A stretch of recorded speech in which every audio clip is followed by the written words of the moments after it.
Good morning, this is Sherilyn Yazzie. Can you hear me okay? We can hear you loud and clear, Vice Chair. All right, I'm here then.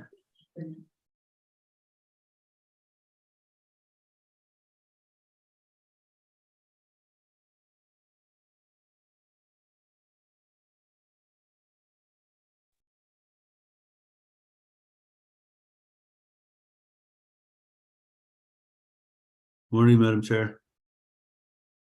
Good morning, Rico.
The meeting hasn't started yet.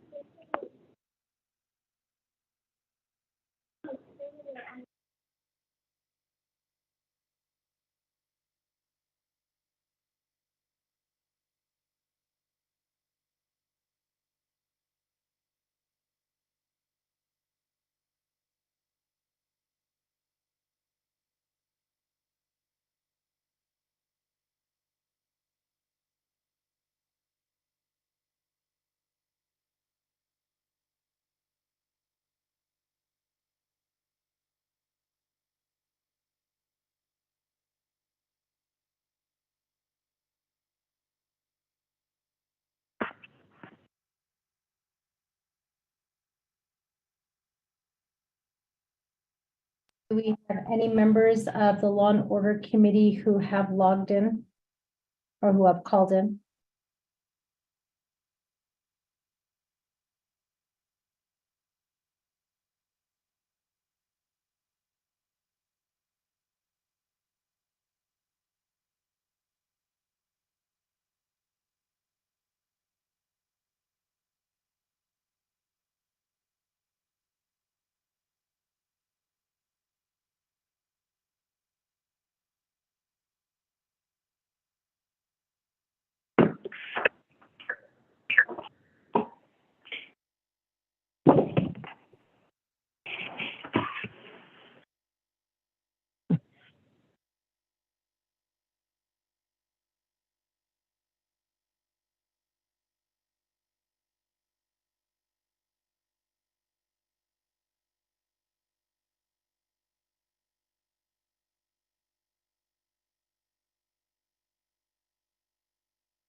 No Cheryl today.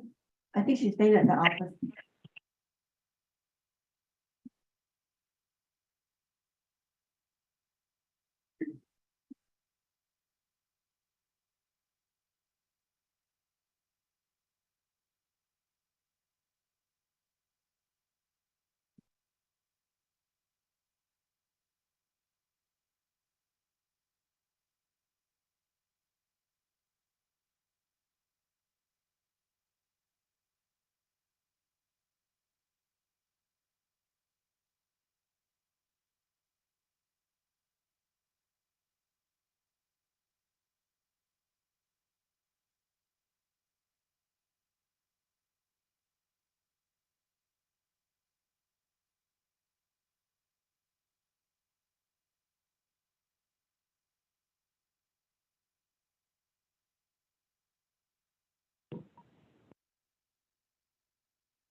Lorraine, what is NNGPDWG?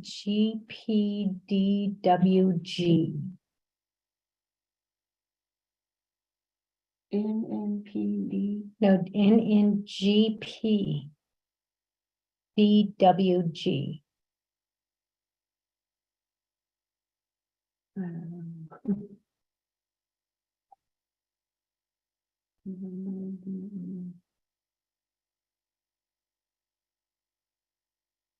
Is it?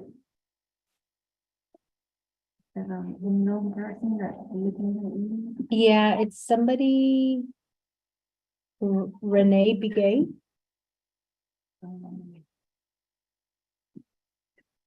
Huh.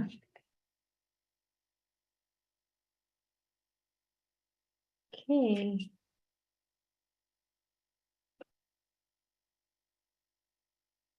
Do we have any other delegates on the line? Delegate Nathan, no ties excused. Let me,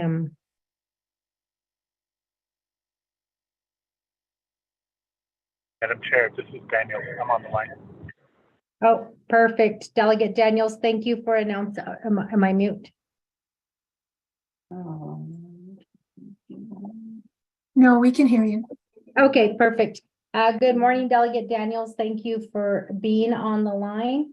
We'll go ahead and call this meeting to order at 10:05. We do have a quorum with three members present. We're calling this meeting to order at 10:05. Sherelle, can you assist us with roll call, please?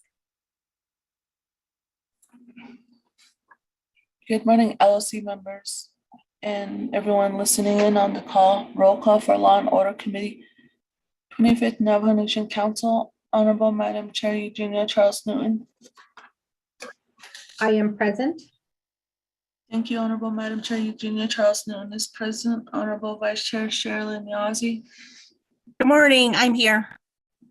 Thank you, Honorable Sherilyn Yazzie is present. Honorable Stephen Arvizo. Honorable Herman M. Daniels Jr. Present. Thank you, Honorable Herman M. Daniels Jr. is present. Honorable Nathan Nota. Delegate Nathan Nota is excused. Sherelle. Okay, thank you. Honorable Nathan Nota is excused. Honorable Stephen Arvizo. Present. Thank you. Honorable Stephen Arvizo is present. With that, Honorable Madam Chair Charles Newton, you have 4 members present, which constitutes a quorum, Madam Chair.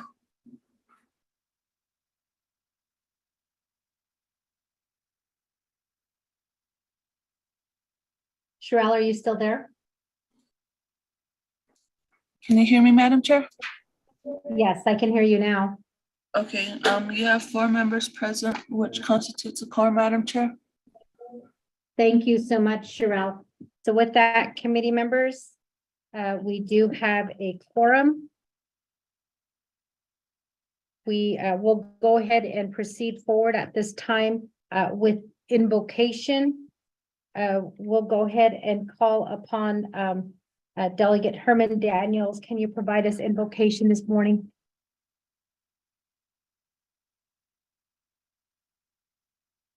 Madam Chair, certainly, I'll go ahead do a little prayer this morning. Madam Chair, Vice Chair, and members of Law and Order Committee and people that are on the line, thank you.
Executive branch, legislative branch, judicial branch, at the state and as Tani Donana Yisindal, Nashida Hona, Honhab, the Stahona Sansa Hona, Adonana Ho, not Neslatino and Nesna, not honest chambers, Sokohona chapters, Ada Honha, Adon has under not on it, has lost the Hona, Adi Hona Tatnas Nale, Bebenant, Adonana Hona, Tlatsi, planning and zoning that all yeah hona ad hona ani the halla hona adona and the great eastern Chico land boards as what asunel okay as at hon cake ke wheat hona to help get that eel get hona sai hon the card and here's on hona hon Beta nanigi hona nas klostan la hona adona na hona yode dat yode class on the seat of this adon lead hon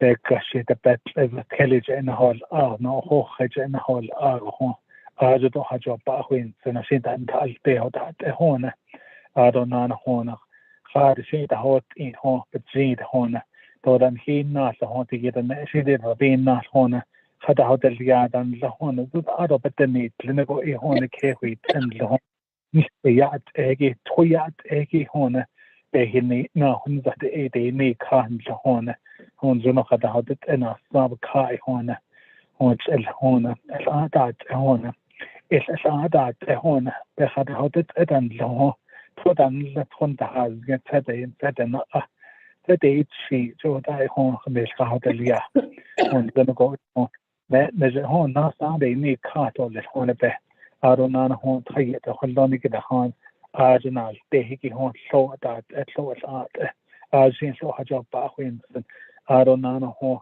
ya yet na la ki hon city that city at hon at san sa hodes aron le hon city ba je na hol ago arel to hon ha sin tai na te la ajo hon and the high yet na ga hon is out about it and the hon about hon and the hands to go hon at any clinic hon and just hon hon the na del in has sinning it so can he na ke do da for hon and about the hasia the habit hon so hon what I hon so the again hit it need or let deep in be hon ara hon al for hit ho zo do let hon al for hit ho zo do let hon hat sandta anat na ho kostne ne as nede as konen his hozodole hozona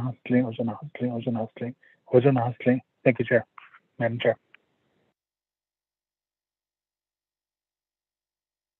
Thank you, Delegate Daniels.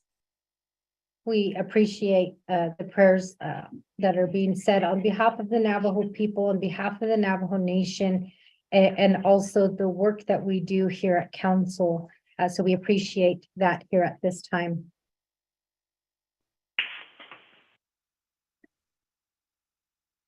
This is the Law and Order Committee of the 25th Navajo Nation Council. This is a regular meeting. It's via teleconference and in person.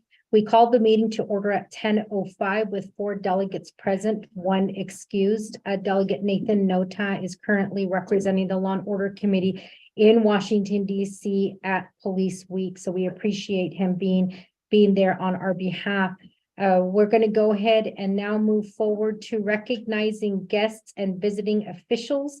We'll go ahead and begin by asking the Law and Order Committee members to introduce themselves to those members who are on the line who are presenting to this committee for the very first time. We'll go ahead and begin with Delegate Stephen Arvizo. Delegate Arvizo.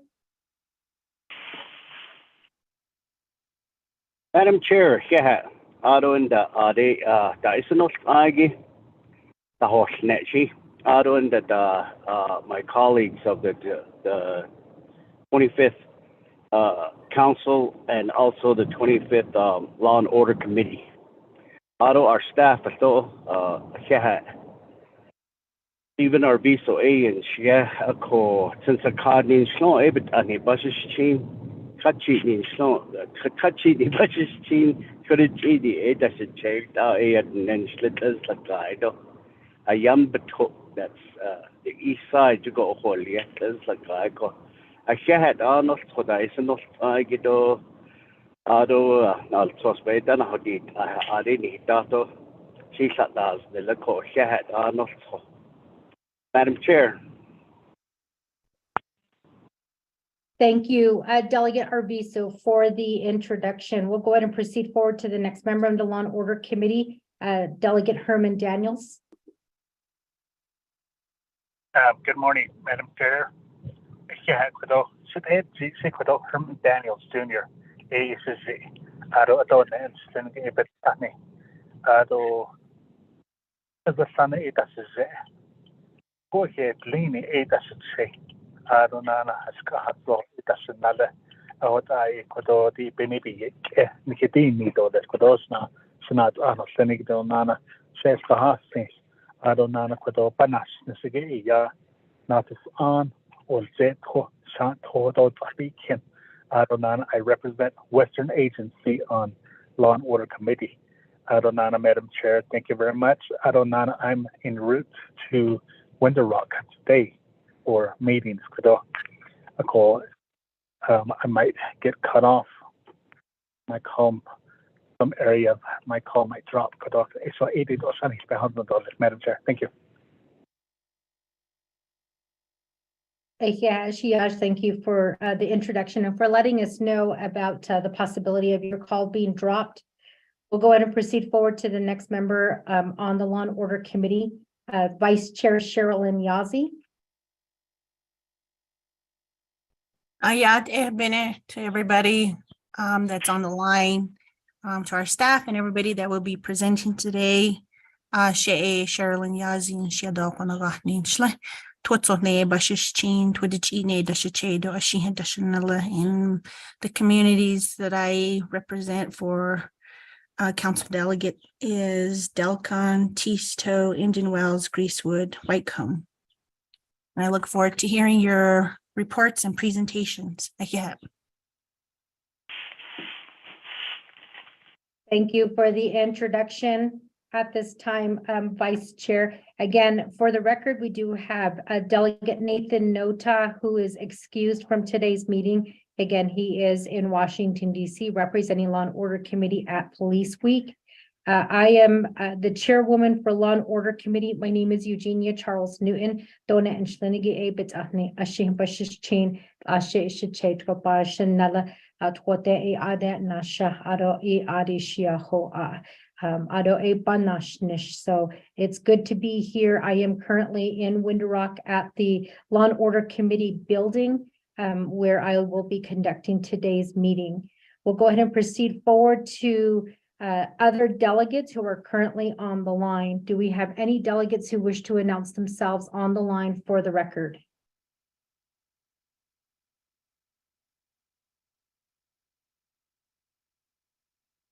Okay, not hearing anything, we'll go ahead and proceed forward. Office of Legislative Counsel, if you could introduce yourself for the record. Good morning, Chair and members of the Law and Order Committee. My name is Loya Anderson, and I am with the Office of Legislative Counsel on the call today. Thank you. Good morning, Loya. I hope all is well with you and happy belated Mother's Day, Loya. We'll go ahead and proceed forward to Office of Legislative Services. If we could have our staff from OLS introduce themselves, Lorraine, Sherelle. We'll go ahead and begin with Lorraine. Yeah, David. Honor Shreya, Lorraine Spencer and Chef. Not Jane Schlindo. Thank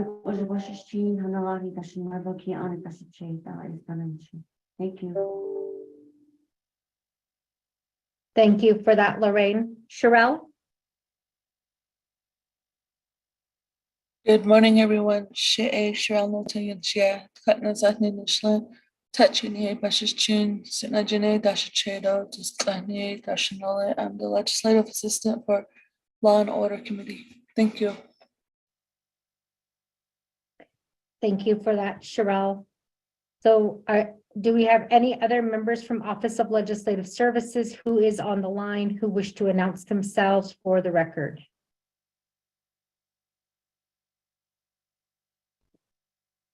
Okay, not hearing anything, we're going to proceed forward. Judicial branch, do we have anybody from the judicial branch on the line?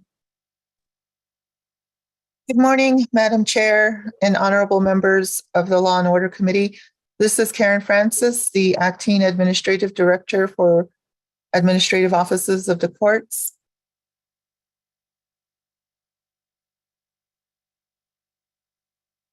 Thank you, Ms. Francis, for announcing yourself on behalf of the judicial branch. Do we have anybody from the Office of the President and Vice President on the line?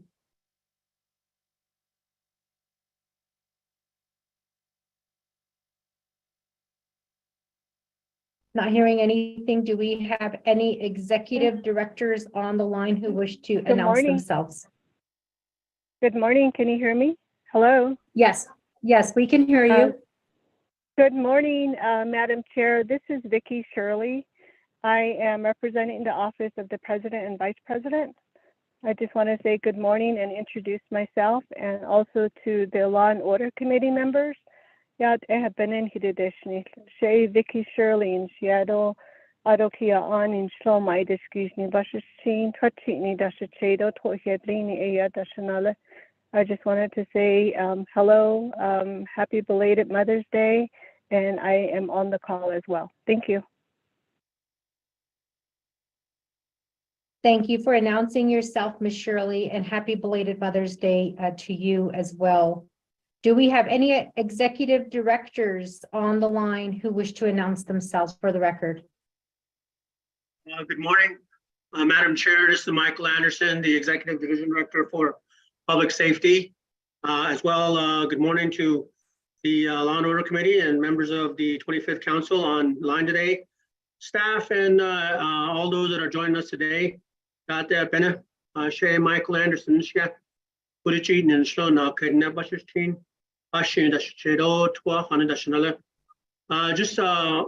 information, Madam Chair, I may be stepping out, but I will be available by phone, listening in on the side as I'm attending a meeting, a first responders meeting here in Northern Arizona. So good morning. Yeah. Thank you, Mr. Anderson, and thank you for announcing yourself on the call, and also for letting us know that you'll be getting off the line here shortly. We do appreciate you listening into the Law and Order Committee meeting. With that, I'd like to ask, are there any other executive directors on the line who wish to announce themselves for the record?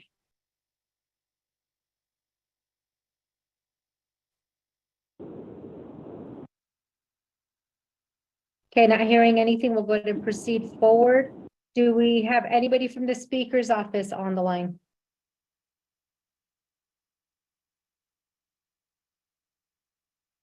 Good morning, Chair and LOC Committee. This is Stacy Allison, Legislative Staff Assistant with the Office of the Speaker.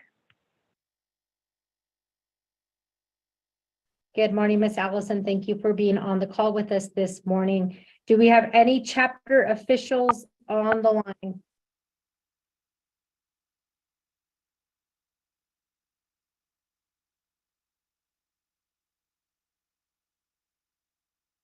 Okay, not hearing anything, we'll go ahead and proceed forward to the next item on the agenda, which is review and adopt the agenda. Lorraine, can you go ahead and read the agenda into the record for us, please? Yes, thank you, Madam Chair and members of the Law and Order Committee and guests and those that are listening in. Agenda of the Law and Order Committee 25th Nomination Council, regular meeting through telecommunications or in person, May 15, 2023, 10 a.m. Presiding Honorable Eugenia Charles Newton, Chairperson, Honorable Sherilyn Yazzie, Vice Chairperson. Location Law and Order Committee Conference Room, Winter Rock, Arizona. 1, call meeting to order. Roll call and invitation. Number 2, recognize guests and visiting officials. Number 3, review and adopt the agenda. Number 4, review and adopt the journal. There's 9. 5, receiving reports. 8, report from Ronald Senior Fire Chief, Kayenta Township Fire Department, and Darlene James, Program Manager, Property Management Department, regarding nomination, Property Management Department, response to Kayenta Township request for title to the nomination volunteer fire department building. And this report was deferred on May 8th, 2023 to the next LOC meeting on May 15, 2023 to have the presenter properly prepared for more information. B, report from Dr. Dolores Gray, Director, PhD Director, Department of Corrections Division of Public Safety regarding alcohol detox and treatment plan, Chinle Youth Correction Center. 6, old business none. 7, new business A, appointment of the Law and Order Committee member to the next action plan advisory group. 8, close of meeting announcement and adjournment. Madam Chair, thank you. Thank you for that, Lorraine. So with that, committee members, the agenda has been read into the record. Can I get a motion and a second at this time?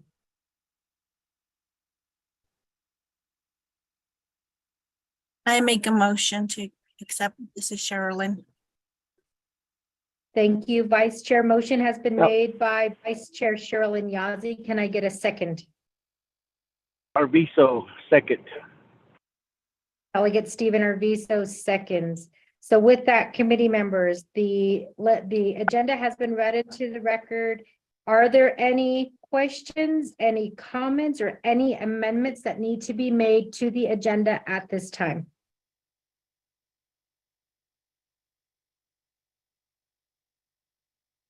Okay, not hearing anything.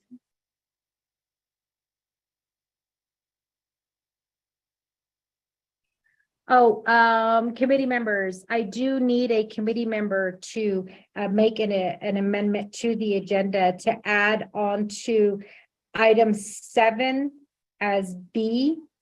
We do have to discuss the Parsons meeting that will be taking place next week in Tempe, Arizona.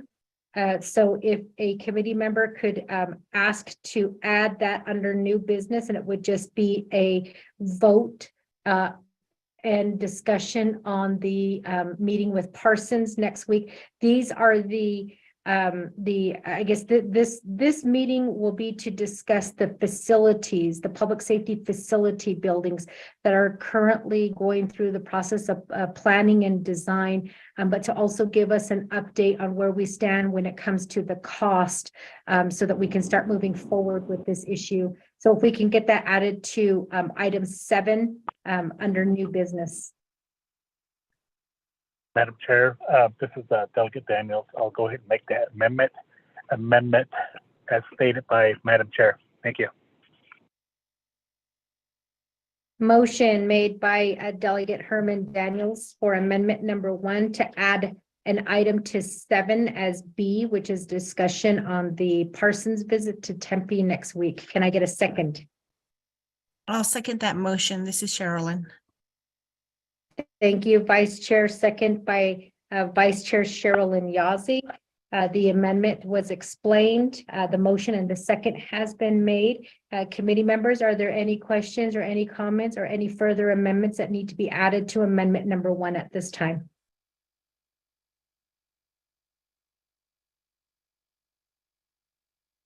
Okay, not hearing anything, we'll go ahead and proceed forward to a vote on amendment number 1. Sherelle, can you assist us with the roll call vote, please?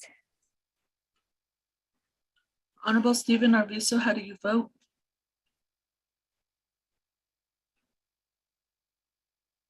Delegate Arvizo votes green. Thank you, Honorable Stephen Arvizo votes green. Honorable Herman M. Daniels Jr., how do you vote? Green. Thank you, Honorable Herman M. Daniels Jr. votes green. Honorable Sherilyn Yazzie, how do you vote? Green. Thank you, Honorable Sherilyn Yazzie votes green. Honorable Nathan Nota is excused. Honorable Madam Chair Charles Newton, you have 3 in favor, 0 opposed, and Madam Chair Charles Newton not voting. Madam Chair. Thank you for that, Sherelle. So with that, amendment 1 does pass with a vote of 3 in favor, 0 opposed, 2 not voting. We'll go ahead and proceed forward, and I will ask again, are there any other amendments that need to be made to the agenda at this time?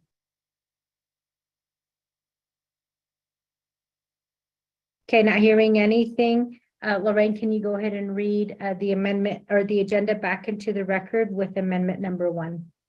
Yes, Madam Chair and members of the Law and Order Committee. So there will be a new item under new business 7. Discussion and request for reservation travel to Microsoft Teams meeting, Tempe conference room. And it will be at Tempe, Arizona at 9 o'clock. Thank you, Madam Chair. So with that, item 7B has been added to the agenda. A motion was made by Vice Chair Sherilyn Yazzie, a second made by Delegate Stephen Arvizo.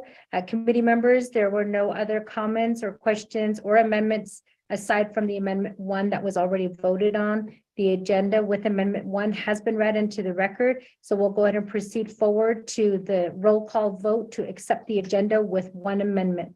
Sherelle, can you assist us with roll call vote, please? Honorable Stephen Arvizo, how do you vote? Delegate Arvizo votes green.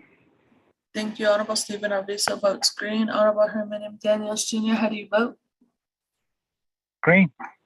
Thank you. Honorable Herman M. Daniels Jr. votes green. Honorable Sherilyn Yazzie, how do you vote?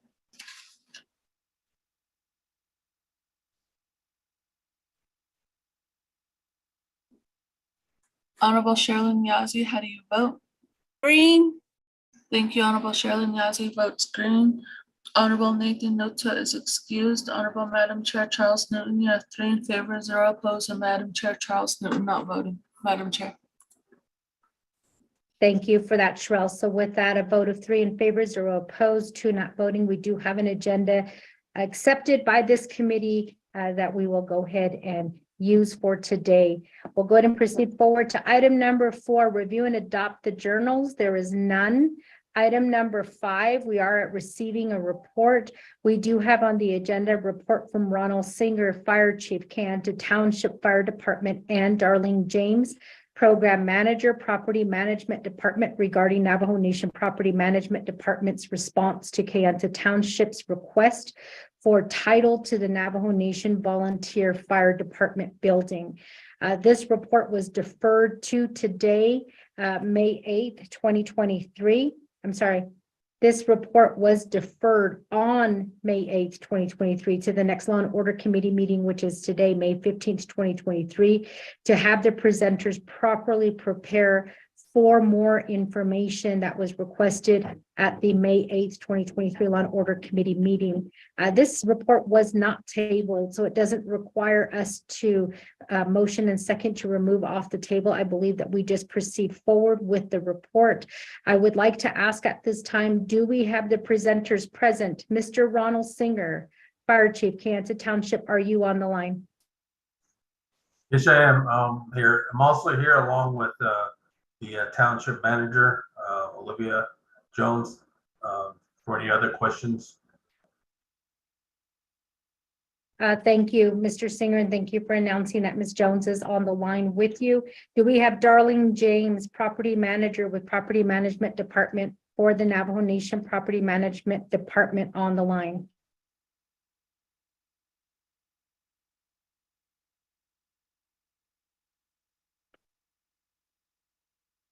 Second call, do we have Darlene James on the line to provide us a report today?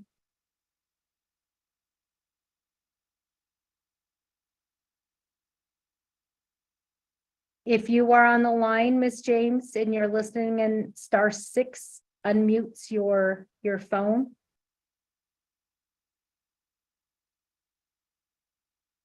Lorraine, let's go ahead and get a hold of Ms. Darlene James. She is aware that this report will be provided to us here today. She was present at the last Law and Order Committee meeting.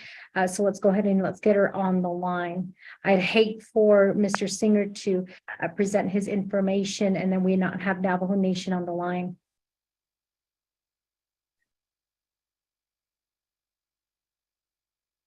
Good morning, Madam Chair, Eugenia Charles Newton. This is Rudy Anaya with the Navajo Nation Department of Justice Tax and Finance Unit, if I may.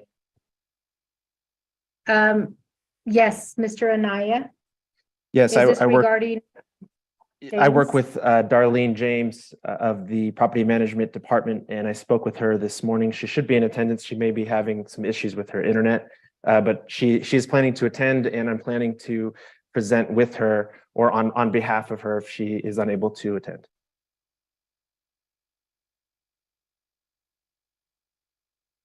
Thank you for announcing yourself, Mr. Anaya. Did you say you're with the Department of Justice? Yes, ma'am. Okay, we do have, for the record, Mr. Rudy Anaya, who did state that if Ms. James cannot be on the line, that he's willing to offer assistance in presenting the information and also answering questions. So with, I believe we do have our presenters present. The last meeting, there was a motion, Lorraine, for the record, do you remember who made the motion and the second for the report? Madam Chair. Okay, Madam Chair, so that the last meeting, there was no motion made.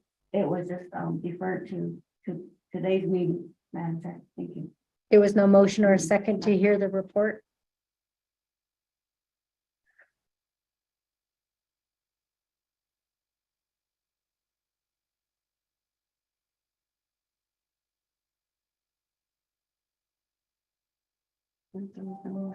Okay, so there was no motion made. So we'll go ahead and establish a motion and a second at this time to hear the report from Mr. Ronald Singer, Miss Olivia James, Miss Darlene James, and Mr. Rudy Anaya. I need a motion and a second at this time, committee members.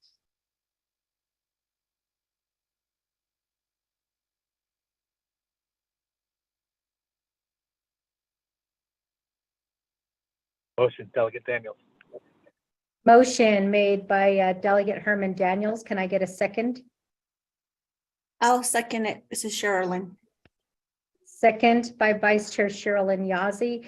So with that, Mr. Singer, Miss Jones, as well as Miss James and Mr. Anaya.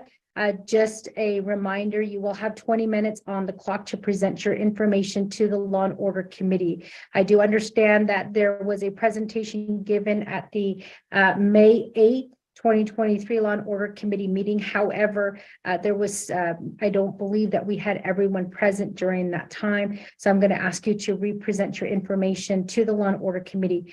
When you are completed, please let the committee know that you're done so that we can go ahead and open up for questions. Questions will be coming to you from the Law and Order Committee members and then those delegates who are in attendance at that time. 10 minutes will be given to the Kayenta Township Fire Department.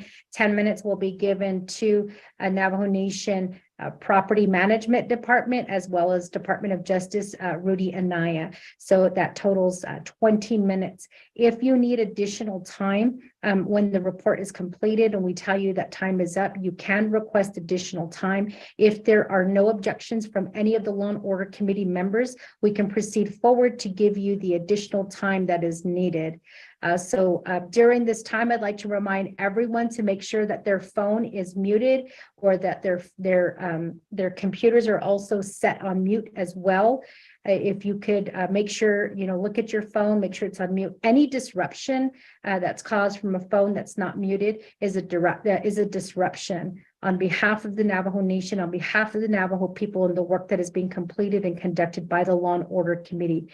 So with that, Mr. Singer, Ms. Jones, Ms. James, Mr. Anaya, are there any questions regarding the procedure of the Law and Order Committee? Chief Singer, I have no questions. No question. No questions. Thank you all for taking or for allowing me to provide some information regarding the procedure. So with that, I'll go ahead and a motion has been established by Delegate Herman Daniels, as second by Vice Chair Sherilyn Yazzie. We'll go ahead and turn the floor over to you at this time to present to the Law and Order Committee. The floor is yours, Mr. Singer. Okay, again, good morning. Thank you everyone for attendance, to all the delegates out there and all the attendants for hearing this report.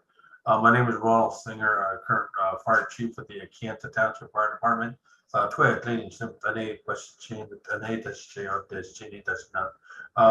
used to is Rock Point. I live in Rock Point.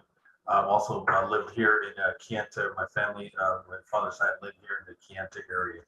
So the purpose of this the request was to see what steps that need to be taken to acquire the Kayenta Township Fire Department building that was built in 1987 as a volunteer fire department.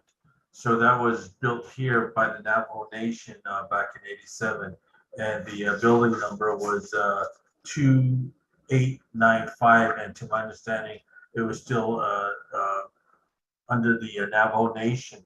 So what the township has invested in this building since then has been like equipment, staffing, regular maintenance on the building. And so since then, back in 2017, the building was being operated under the township. So a proposal was made back in 2017 to see if we could acquire the building and give it to the township fully because of the amount of work, repairs, the investment they invest in this building to continue its operation, not just for the Kayenta Township, but for the surrounding communities. Can you hear me? Yes, I apologize. The number for that is not listed. It just says iPhone. So we apologize, Mr. Singer. Go ahead and proceed forward. Okay, so again, we provide services for the area, and the township is a tax-based organization. Back in 84 or something like that, and it is in the books under the current title. So since that establishment, the Kayenta Township receives funds, and the fire department receives funds, all tax-based. We don't receive any funds from the nation, state, or counties. So since that, the township looked to see if we could just take over the building, because we do have projects in line for the department, such as the driveway, which is over $120,000 to fix the driveway. It's in bad shape.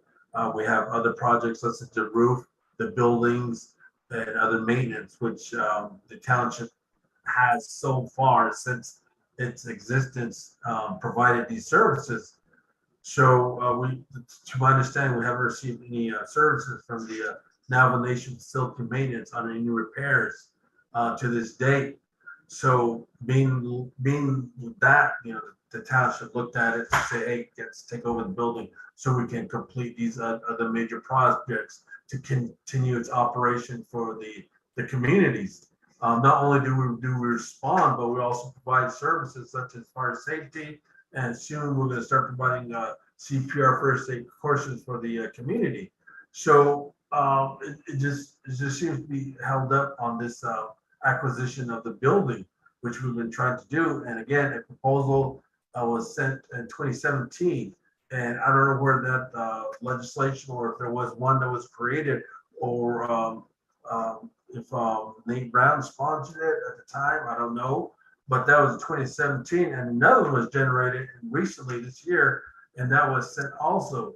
So that was sent also to Mrs. James. And I did get a letter from her indicating that it was reviewed by DOJ, and that there were 3 things on there that needed to be done. Number 1 was provide a written statement to PMD stating that the building and surplus is no longer needed. And based on last week's meeting, she did say that Larry Chief did send her a letter that they had no use for the building. So that was number 1. Number 2 was submit appropriate transfer reassignment forms to the PMD, which I don't know who does that. Is it the NDPS or fire, or how that goes? And then the last one, number 3, was work with PMD to properly update the property listing and records of transfer reassignments. The only property listing that I found to this day was the building itself. Everything within the building, the contents, equipment, everything all belongs to the Kayenta Township. So as far as I'm aware of, the only thing that Navajo Nation owns is the building itself. So so that they're the 3 things that I did receive from Darlene James, and she did indicate that this was presented to DOJ, and these were their recommendations. So So all we're trying to do is just, fully acquire this building. We did go to the Navajo Nation President Nygren a month ago to also receive to get support and information on what needs to be done on this. So in that meeting, we were just told that they would look into it and it would be, I guess, in his words, an easy fix. So, but that was then. So to this day, we haven't heard anything.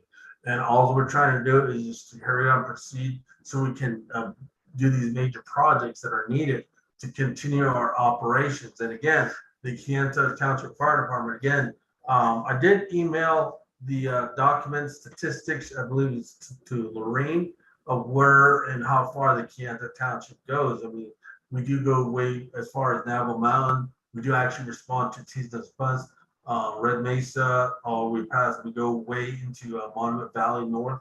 We go close to Rough Rock, Low Mountain, Black. We cover a lot of the areas for the not only the township but for the community of the Navajo Nation. So it's just we're just trying to fix this building to where it could be fully operational.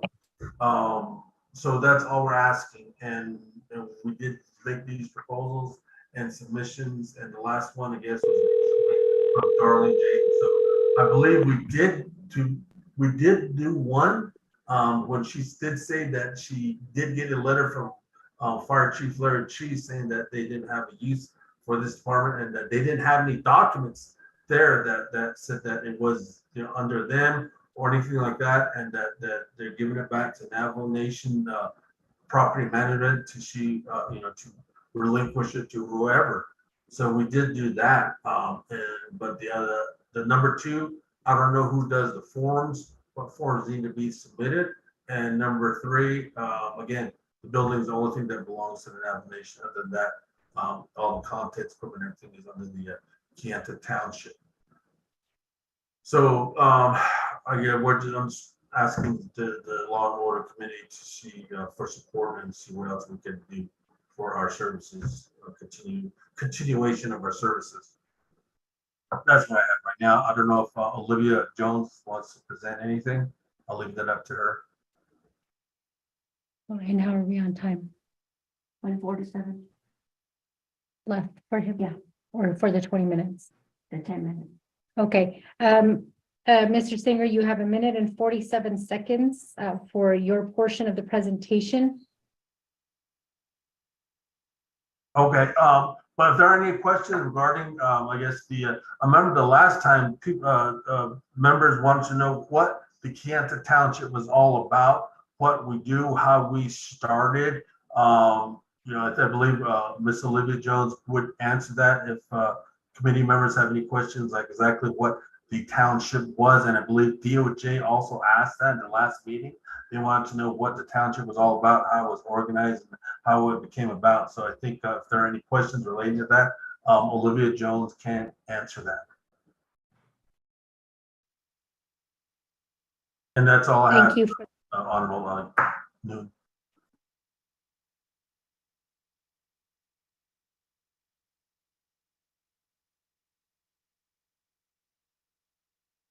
What is the time left? I didn't start on here again, but still at 1:47. Okay, so with that, we'll go ahead and proceed forward to the next presenter. We do have, we did request for the presence of the property manager or program manager, Darlene James from the Navajo Nation Property Management Department. Miss James, are you on the line?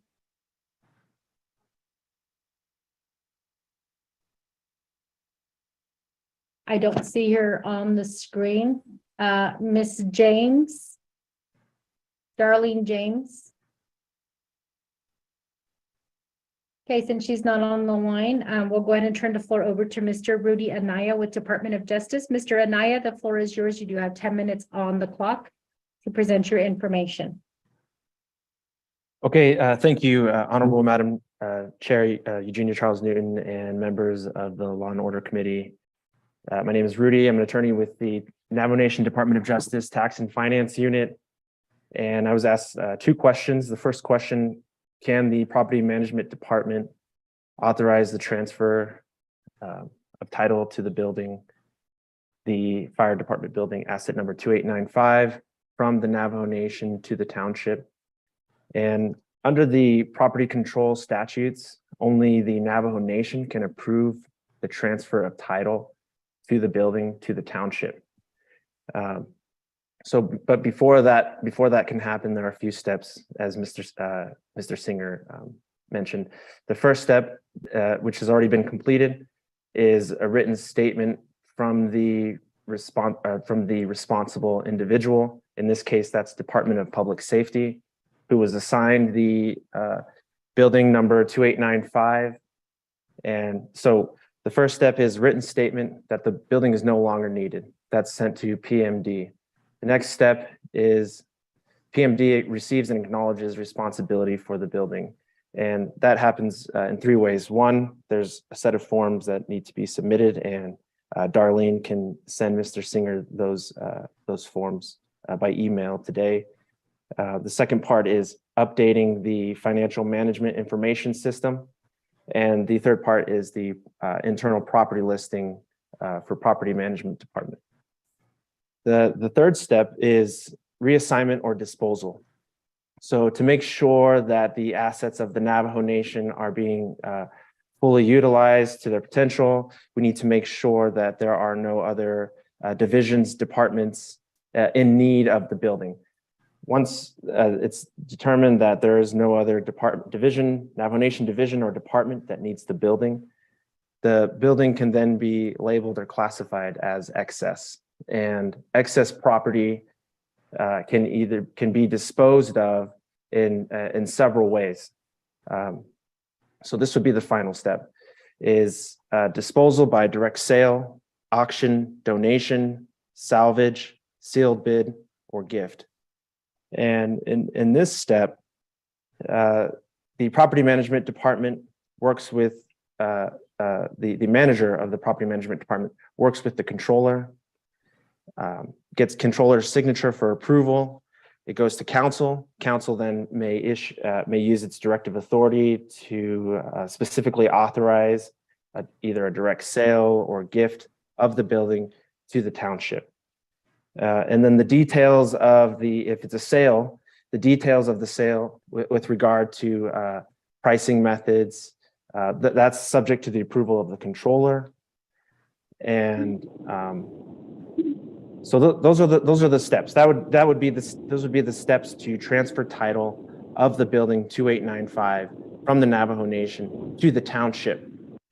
While that's being completed, as a short-term solution, if the fire department or Department of Public Safety needs to use the building immediately, or if they're unable to use it immediately because of these steps haven't been completed, as a short-term solution, maybe PMD and the township could enter into an intergovernmental office space user agreement, only until the steps above are completed. And I think the longest part out of all the steps would be, once PMD and controller approve of disposal of the property, then it goes to council, and council approval may take the longest out of all the steps. And so an intergovernmental office space user agreement might be a short-term solution until the title of the building is transferred from the Navajo Nation to the township. And thank you. And I'm available for questions regarding this specific question.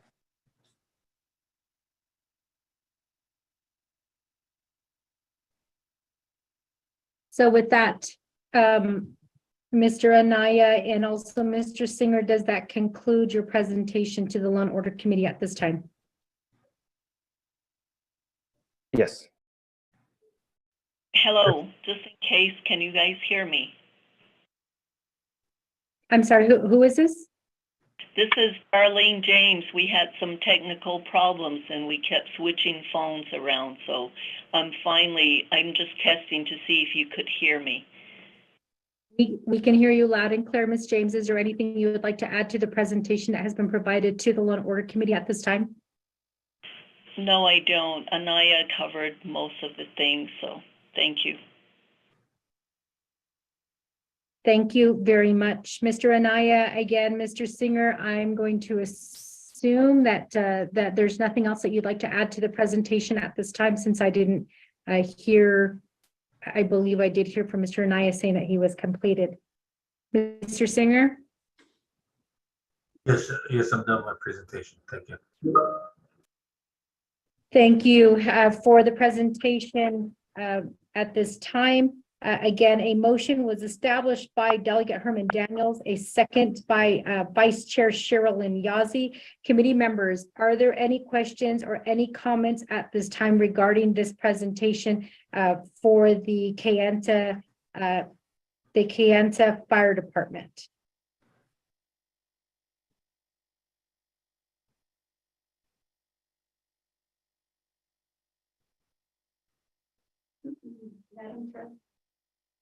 Not hearing anything.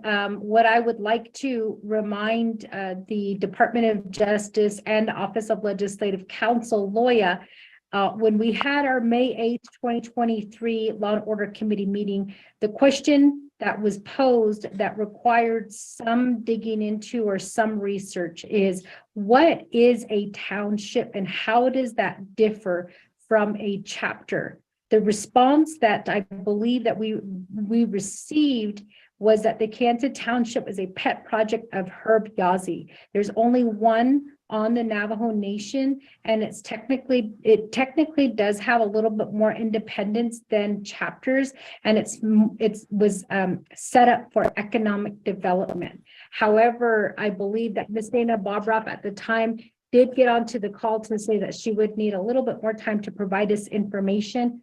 I'd like to ask Ms. Lorraine Spencer, did the Law and Order Committee receive any memo from Department of Justice or Office of Legislative Counsel regarding that question? No, Madam Chair, there was no memo. No memo or no documents were provided to the Law and Order Committee, so I will assume that the Office of Legislative Counsel is ready to present that information to the Law and Order Committee meeting. And again, the purpose of asking this question is because there was a comment that was made that the township is not a tribal program. And so that was a comment that was made by the Navajo Nation property management. So we're trying to figure out, what exactly is a township? And for purposes of budgeting, that's going to be coming up here in the next couple of months, we do need to, this committee needs to be informed about the township and whether the township would be eligible for any funds that do come down the pipeline, especially those that pertain to the tax that's currently in place that allows our fire departments to function.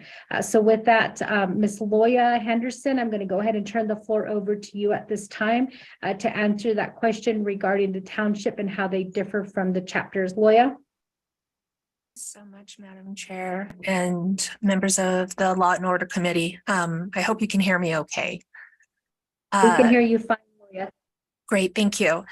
Okay, so there is still a Kayenta chapter which coexists with the Kayenta Township.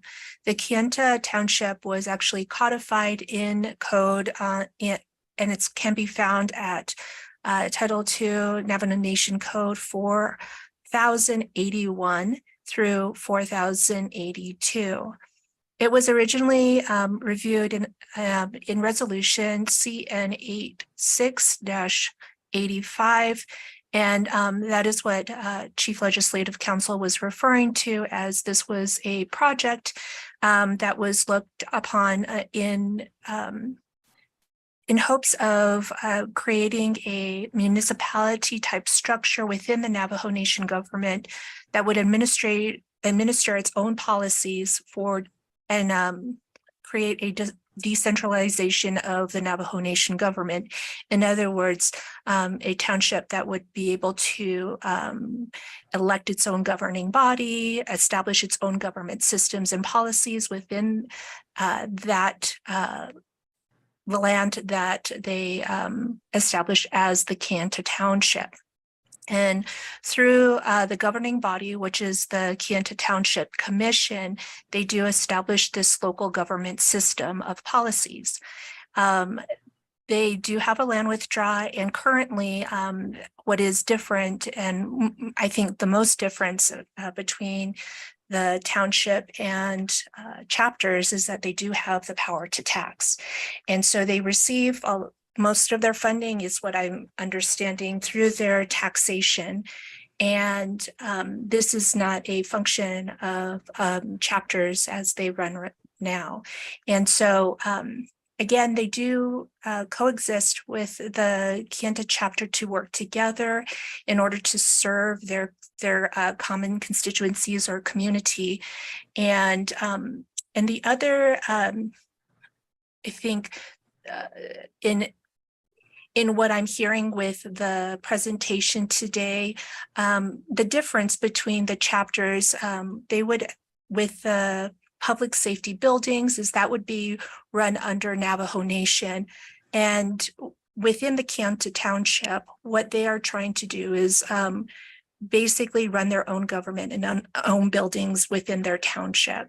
And so just receiving, and I appreciate DOJ's memo, and I'll just comment really quickly on this, which they're referring to an office-based governmental use agreement.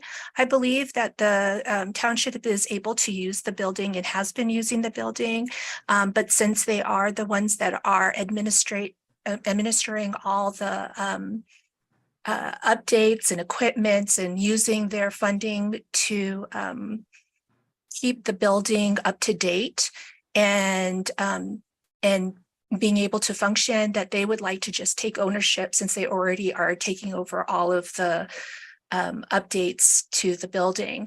And so it would be, again, the main difference in this home rule municipality is kind of like it works as its own government system, kind of similar to, say, under the state of New Mexico, cities would work under and have their own government and municipalities in a way that they provide funding to their municipality. So that is the main difference. I mean, there's also other differences, because we do have now the local Governance Act for chapters, which also helps to promote that decentralization of the Navajo Nation government, so that administration and certain powers are delegated to those types of chapters to fund and enter into contracts and have more ease in doing that, instead of having to go through the typical process, which would go through the Navajo Nation government. And so I'm just giving a brief overview of those pertinent places that I think the township, how it's constructed, but I'm sure that Mr. Anaya, really reviewing all of this information, might have additional information to provide. Thank you. Thank you, Loya. Mr. Anaya, do you have any additional information that you'd like to add to the information that Loya has presented to the Law and Order Committee? Thank you, Honorable Madam Chair. And yes, I do have a response. So I was asked two questions. Sorry, I was available for questions to answer questions regarding the first question in regards to transfer of title. The second question I was asked is, what's the difference between a township and a chapter? And to piggyback off of what was already stated, generally the township, the difference between a township and a chapter is the scope of authority provided by Congress. And like Ms. Jones stated, a township and a chapter are established under two different statutes. There's so under we'll call the township statute, we'll call that the township rule. and the chapter statute called the chapter rule. So under the township rule, the Navajo Nation Council authorizes the Kayenta Township Commission to have jurisdiction over all of the township. So it's governing authority over a piece of land. Whereas the chapter rule, under the chapter rule, it authorizes members of a chapter to oversee only the authority delegated to a chapter pursuant to the chapter rule. So that's a major difference. Is the township, the commission has governing authority over the Kayenta Township versus a chapter who has authority, or whose members have authority to oversee the authority provided by council. So that's probably the major difference between the two. And some additional differences include the township rule states the authority exercised by the commission prevails over all other authority, provided the authority being exercised by the commission is consistent and in compliance with Navajo laws. So whereas the chapter rule states all authority exercised by a chapter may be preempted by the Navajo Nation Council. So that's another major difference. So it seems that with the township rule, that the commission is to have a governing authority over the Kayenta Township, whereas the chapter can exercise authority provided by council. Moving on. So both the township rule and the chapter rule provide the township and chapters with authority to govern over local matters. The township rule is different in that it provides the township with authority to perform all functions necessary for local self-government. And the chapter rule only provides chapters with authority to oversee the authority delegated to the chapter by the council. And so that's the major difference, is that the commission under the township rule has governing authority over the Kayenta Township, whereas the chapter rule gives the chapter authority or the authority to oversee authority provided by council. I'm available for questions. Thank you.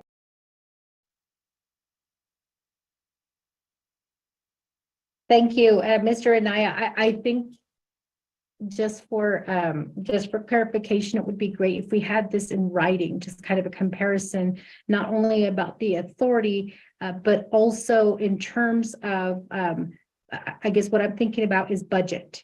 I know that the township oftentimes comes to Law and Order Committee requesting funds for services.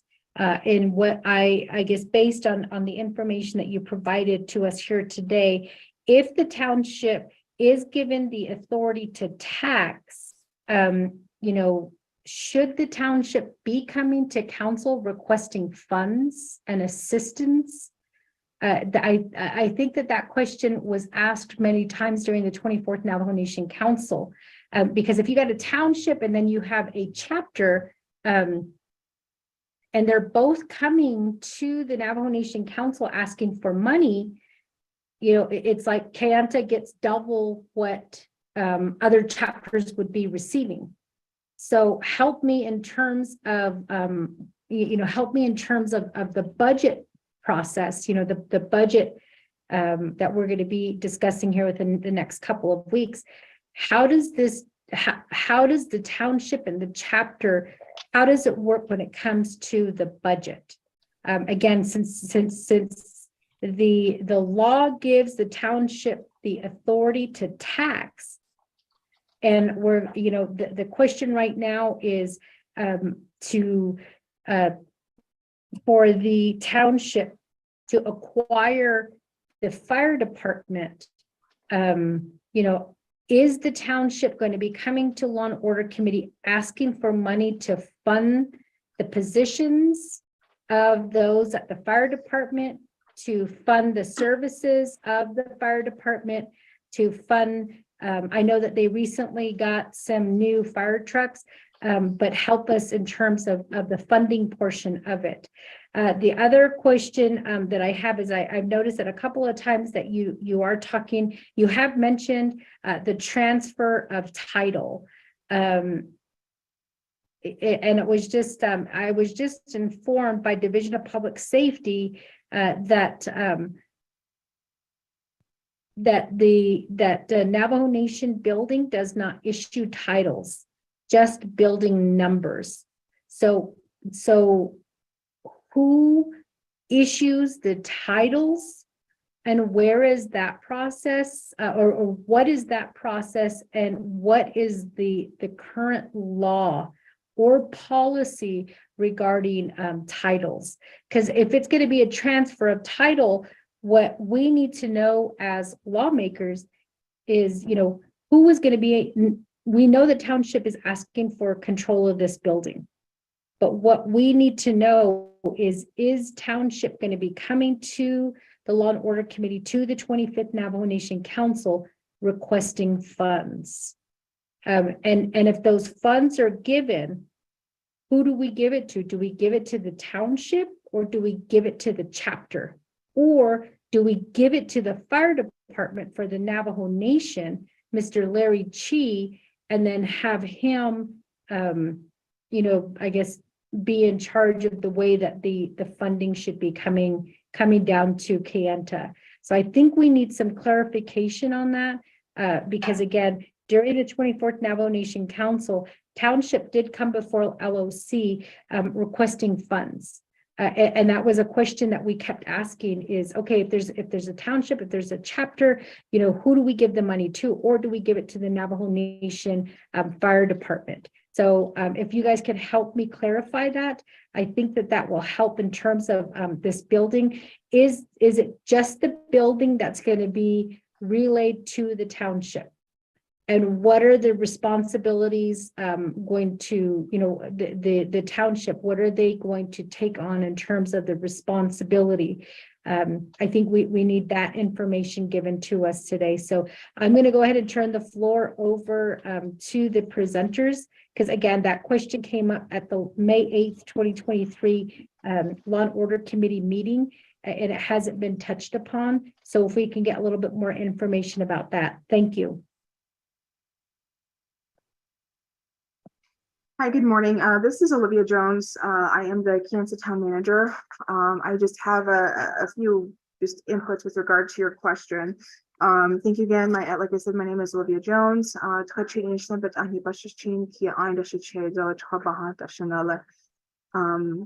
Kayenta Township was established as a home rule municipality. And so with that, we do have the ability to tax, as you've mentioned, and that tax is collected, and it covers just a myriad of responsibilities that we have in the township area. And I think where the funding question comes into play is due to the fact that the fire department does respond to calls outside of the Kayenta Township boundaries. And as Chief Singer has stated in his presentation, that they do travel out to the Shanto area. They travel beyond just what we currently have within the Kayenta area. And that does provide a lot of wear and tear on the equipment, on the gas, and, just especially when it comes to the employees that we have right now and how far they have to travel in order to respond to these calls. So that is where I think a lot of the funding questions come into play, is just the response, and then the amount of investments that we have right now currently from the township to run an effective and efficient fire department. And we would like to continue to provide those services. However, again, funding is an issue just when it comes to the amount of time that we spend on these calls external to the township boundaries. And then as far as I think the concern with funding, where it would go, either to the township or the chapter house,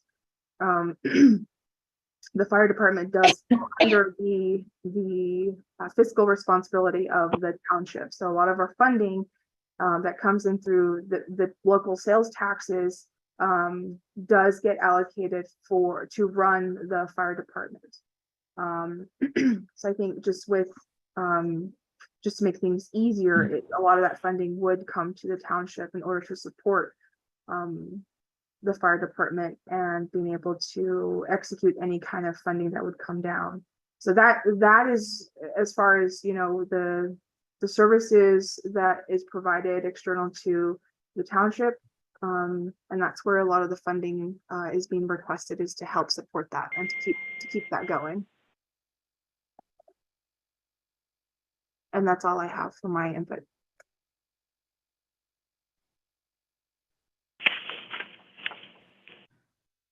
Okay, hello, this is Lee. Go ahead. Okay, I have, there's a question on whether the building has a title.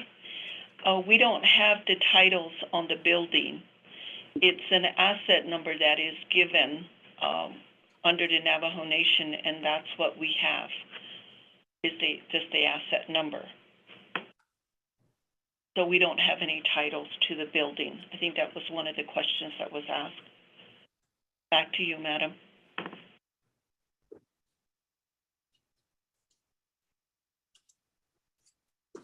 Thank you, Ms. James. And I just want to clarify, per my notes here, I did get from Department of Justice that PMD and Kayenta Township can enter into an intergovernmental agreement. This is the short-term solution until title is transferred. And that's why I asked, you know, regarding the title.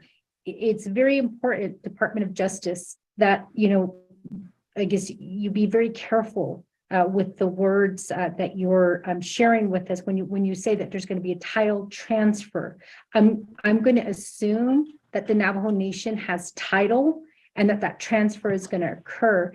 But if we only have an asset number and the requirements 1, 2, and 3 for what is required in order for this for PMD to transfer custody of the building from PMD to the Kayenta Commission, you know, that becomes very, very important. So if we're saying that there's going to be a title transfer and we're hearing that there is no such thing as a title, then we have to be very careful in the way that we phrase our language. So in this case, Department of Justice, if there is going to be an intergovernmental agreement, and it's going to be a short-term solution until we can get this issue addressed, then, and there's no such thing as a title, so a title transfer cannot occur, then what would the intergovernmental agreement look like? Department of Justice?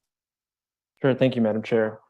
And I was responding to the question posed by the Law and Order Committee. Can the PMD approve and authorize the transfer of title of the nation's property from the nation to the Kayenta Township? But when we say title, what we really mean is ownership. And currently, if we were to transfer ownership of the building, so under the property control statute, the Property Management Department is the accountable entity. DPS is or was the responsible entity. And so when we transfer custody over from DPS to PMD and custody or responsibility is transferred to PMD, then it becomes available for reassignment or disposal. And once it goes to council for disposal, the PMD and the township in the interim can enter into an intergovernmental agreement. Did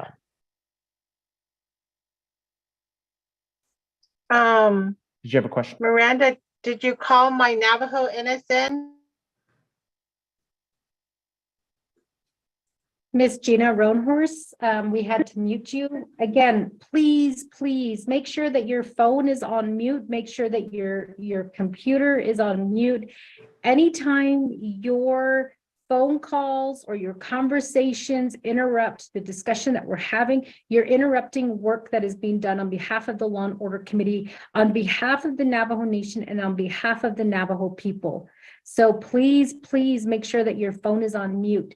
Anybody whose phone is not on mute, who is controlling this call, or who's controlling this meeting, Lorraine? Myself, Sherelle, and the IT guys. Sherelle, anybody whose phone is not muted, let's make sure that we disconnect them. And don't just put them on mute, disconnect them. Because they've interrupted us, and as you can tell already, it interrupts the work that is being done. So I apologize. I think that, Mr. Anaya, I believe that you were talking. So I'll go ahead and turn the floor back over to you. Thank you, Madam Chair. Just in response to the intergovernmental office space user agreement, that would be a short-term solution. In response to the question regarding funding for the township and for budgeting purposes, I will submit a detailed response in writing to you and the Law and Order Committee. This is the first time I'm hearing this question, so I'll need some time to take a look at it and get a written response to you. Thank you.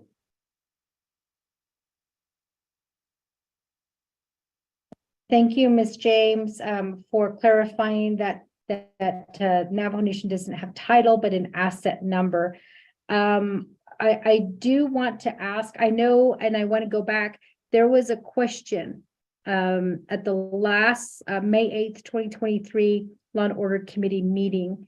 Can we get a map of the area that is currently being covered by the Kayenta Fire Department? And can we also get Mr. Larry Chi, Chief of the Navajo Nation Fire Department, on the line? I believe that we, in the 24th Navajo Nation Council, the previous council requested this, and we still have yet to receive this information. But Law and Order Committee members, colleagues, there was a request for a map of coverage for fire,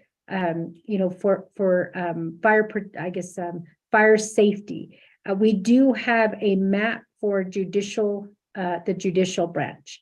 We have a map for police department and the districts that cover that area. What we don't have is a map from the fire department telling us what areas are being covered. And Delegate Herman Daniels, this question does affect your area because, when we met with your community during the 24th Navajo Nation Council, we had requested that map of coverage, and to date, we still haven't received it. So let's make sure we get Mr. Larry Chi on the call so that he can answer those questions regarding the map of coverage. And this becomes important, colleagues, because as was stated by Miss Olivia Jones, the fire department does respond to calls that are outside of Kayenta.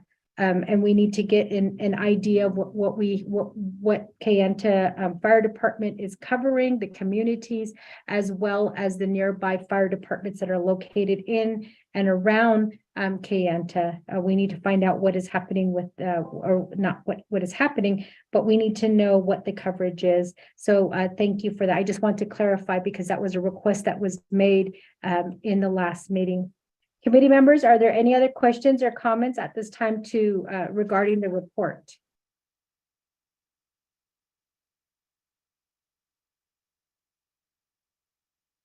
Committee members, if you're listening in online, *6 to unmute yourself.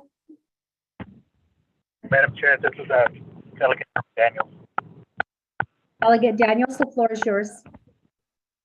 Yes, thank you, Madam Chair, honorable members of Law and Order Committee, and the Navajo Nation Department of Justice, and the Office of Legislative Counsel, and also Kayenta Township.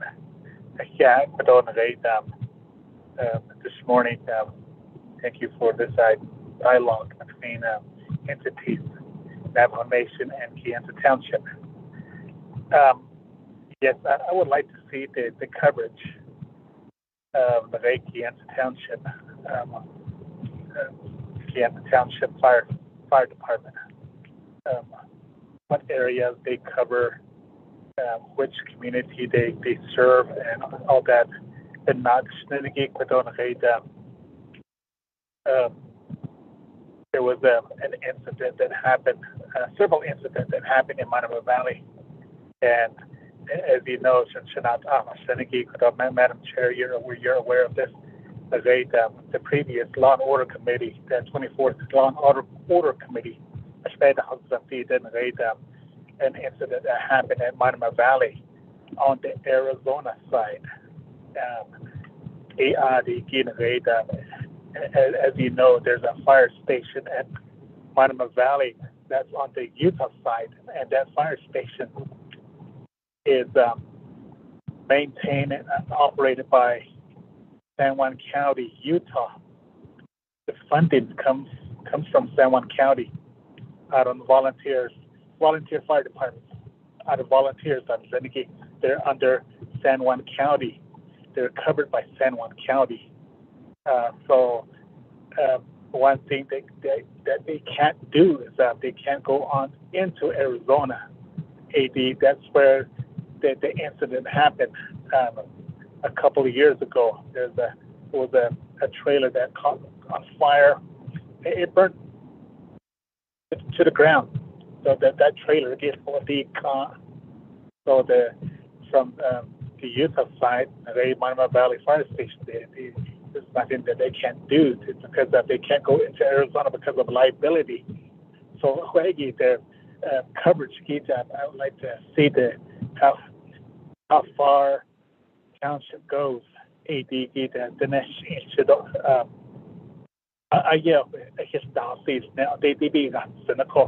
Perhaps what we can do is go out to Kayenta one of these days, Law and Order Committee, and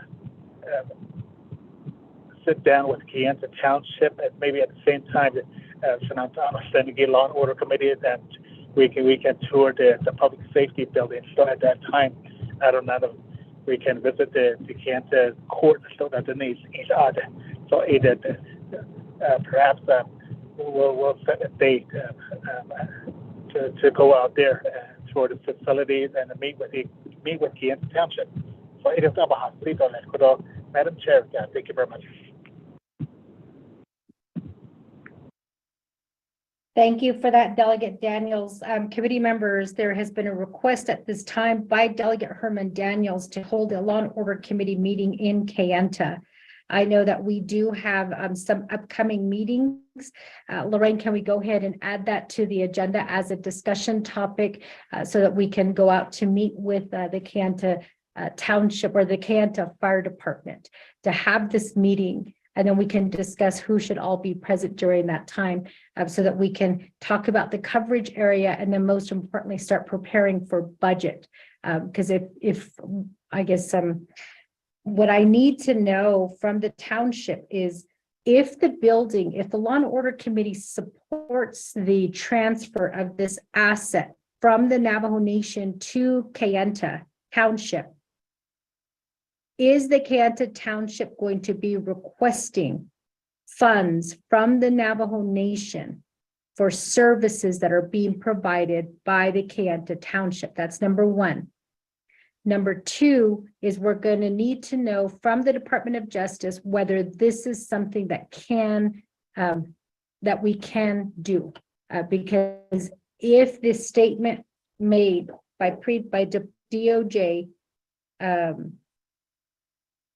by Ms. James, that the township is not a tribal program, we need to know whether we can give the township Navajo Nation funds.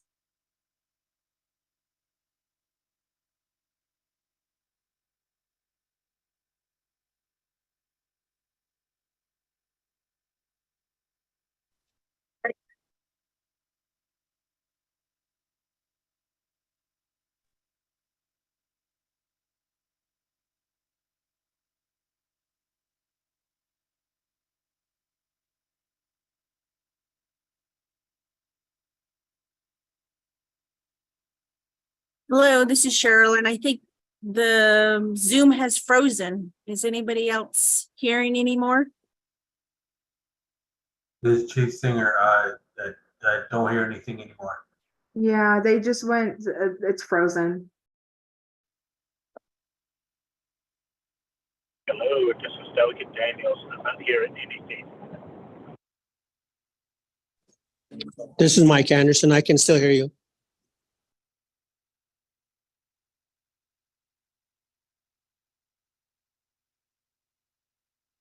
Delegate Arvizo, I can hear you all, but I can't hear Madam Chair or the staff.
Minutes ago, came back on. We do apologize, committee members. Can you guys hear us?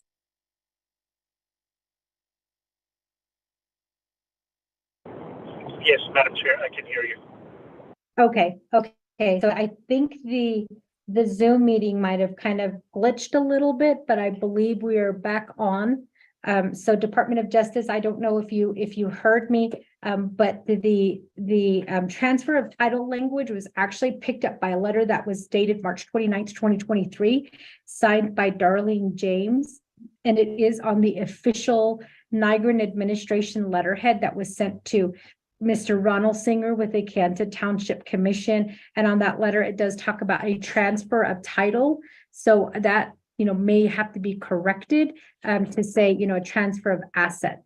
And as I stated, the transfer of title legally, as you know, Mr. Anaya, means one thing, but a transfer of assets may, mean another thing as well. So I think you might need to make that correction because this document now becomes a document of the Navajo Nation. And because it was given to the Law and Order Committee, it will be attached to the Law and Order Committee agenda as a document that was sent on behalf of Department of Justice. So with that, committee members, are there any other questions or comments regarding this report?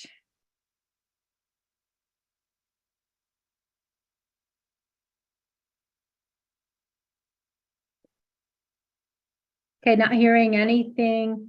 I do want to ask, in terms of what PMD needs in order to transfer this asset, it is stated that number one, they need to provide a written statement to PMD stating the building is surplus and no longer needed. Number two, they need to submit appropriate transfer or reassignment forms to PMD, but that will be sent out to Mr. Ronald Singer today. And number three, work with PMD to properly update the property listing and record the transfer reassignment. My question, Mr. Ronald Singer with the Kayenta Township Commission, is how many of these have been completed and what still needs to be submitted? Mr. Singer? Number one, thank you again, Madam Chair. Number one, to my understanding, has been done. One last meeting from Darlene James saying that she did receive a letter from Larry Chi that the building, that they did not have a use for the building. But as far as number two and three, well, number one, we do have, that's when I was talking about. Number three is the only property that the Navajo Nation does have is the building itself. As far as the contents, equipment, and all that, it belongs to the Kayenta Township. just the building itself that belongs to the Navajo Nation. And number two, the transfer assignment forms. I guess once I get that, we can start working on that. But that so far is what has been completed. Thank you. Honorable Newton, this is Darlene James. Yes, can you hear me? Yes, we can hear you. Go ahead. Okay. Thank God. Okay, yes, the letter of disposition from Larry Chi from Window Rock has sent us a copy, and that was dated back in January 9th of 2020. So that relinquishes the building. And then I believe the building was operating, and Mr. Singer was employed at that time also. So I think he continued the service on that fire department even after the Window Rock Fire Department had relinquished it. So we didn't have any other tribal programs that had an interest that they didn't state because it was never put out saying that it's available. And so therefore none of the tribal programs had expressed any interest in it. And the second is updating the system. That's no problem. We can have that done today as far as updating our system. And the reassignment and all, I believe that one would have to have the legislation documentations by the fire department, Ronald Singer's shop, to do that one. And I will get together with the controller and update him on this issue, and we'll be working on the fourth one.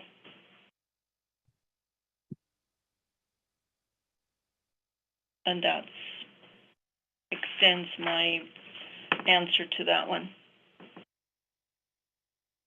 I have a question. So you said the fourth one, but per the letter that was sent, I'm sorry, Ms. James, just for clarification, there's only 3 steps. So where do you get the fourth one, or what is the fourth one?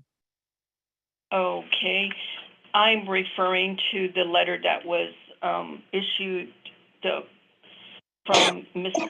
Anaya.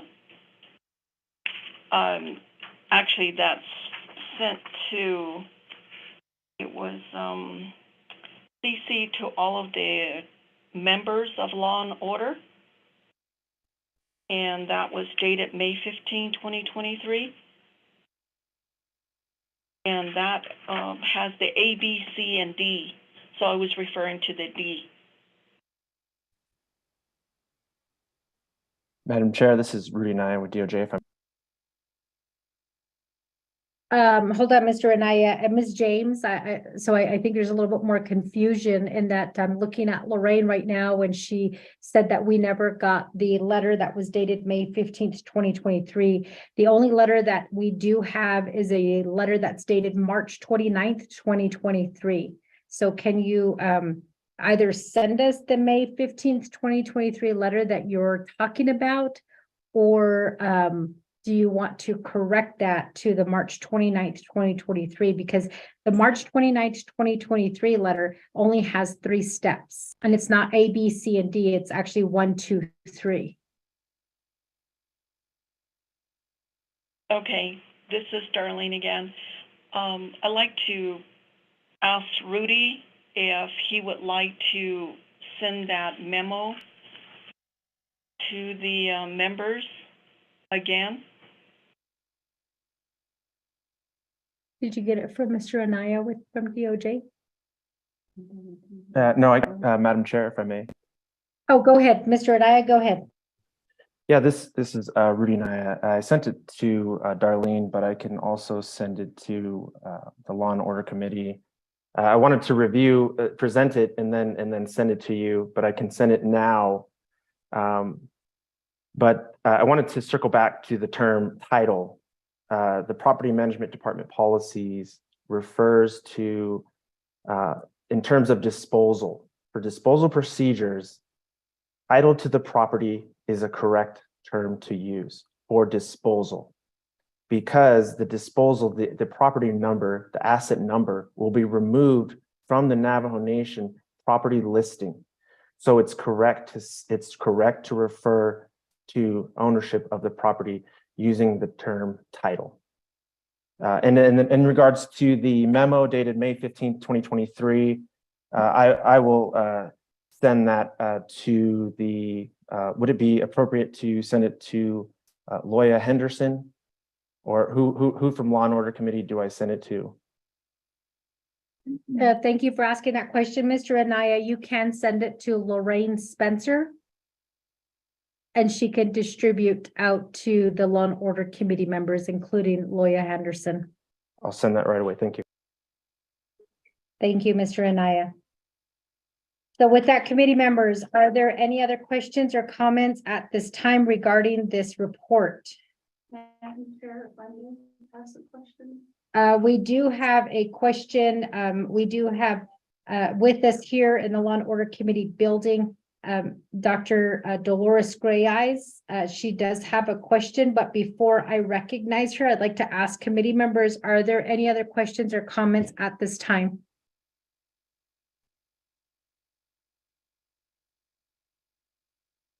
Okay, not hearing anything, I'm going to go ahead and Dr. Gray Eyes. Thank you, members of the Law and Order Committee, Madam Chair, for recognizing me to ask a question.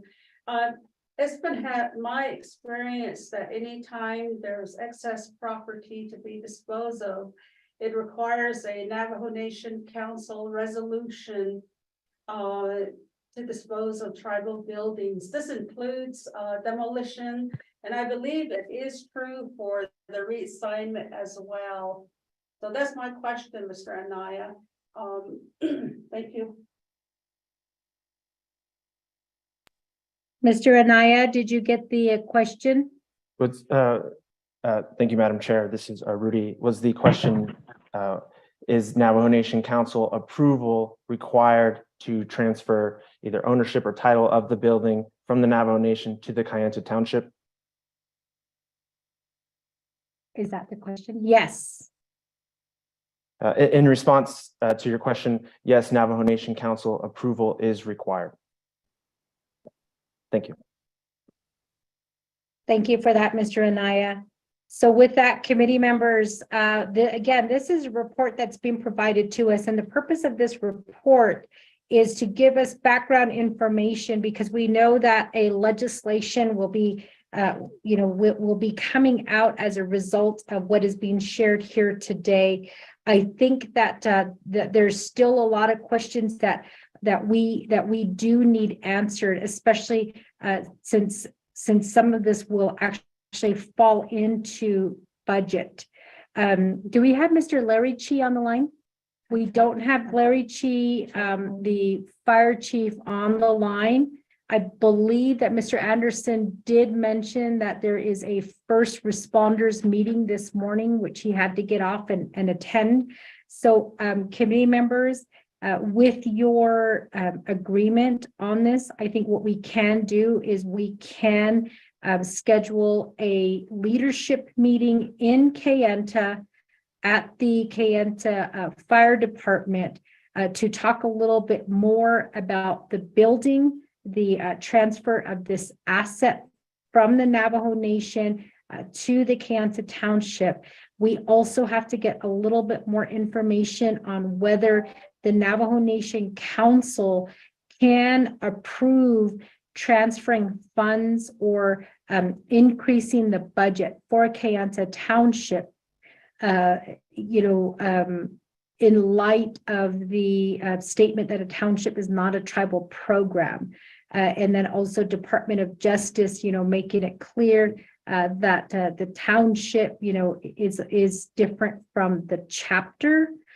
So we need to get a little bit more information. So committee members, if there are no questions or comments, I will start working with Lorraine to schedule a leadership meeting there in Kayenta.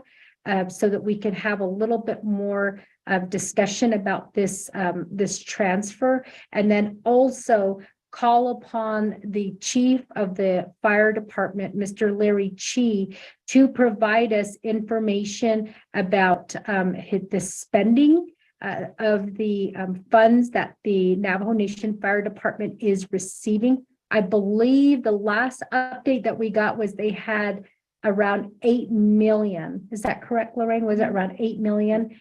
$8 million that the fire department did. I think the last update we got was back in the fall.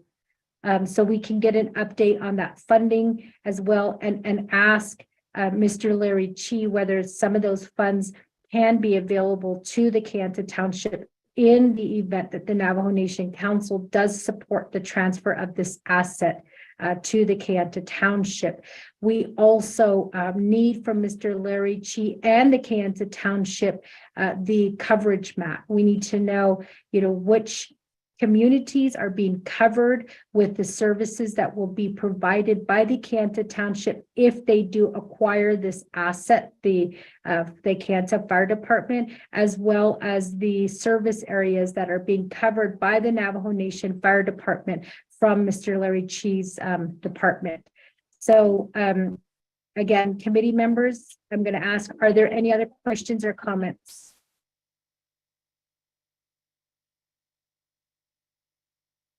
Madam Chair, I have a question. This is I'm Loya. sorry. Oh, go ahead, Loya. I just wanted to get some clarification, thank you, on regards to the process and the request to perhaps do an intergovernmental agreement. Does any of this process of transferring the title have any potential impact on the service or use of the building right now that would require an intergovernmental agreement until the process is complete and legislation for the actual transfer happens? I just want to make sure that the use of the building, because it sounds like they're using it now, I just want to make sure that there's no potential issues that might arise from actually going through this process. Thank you. Thank you, Loya. I think that is an excellent question. Mr. Anaya? Thank you, Madam Chair. This is Rudy Anaya with the Tax Finance Unit. In response to your question, I don't believe that there would be any issues with current use unless the use or the provisions of the intergovernmental use agreement prohibit any way that you're using it now. I don't believe that there would be any problems with Kayenta Township continuing to use the building while the process of transferring the building to the Kayenta Township is being completed, and while operating under an intergovernmental office space user agreement. I don't see any issues with the continuing use of the fire building. Thank you.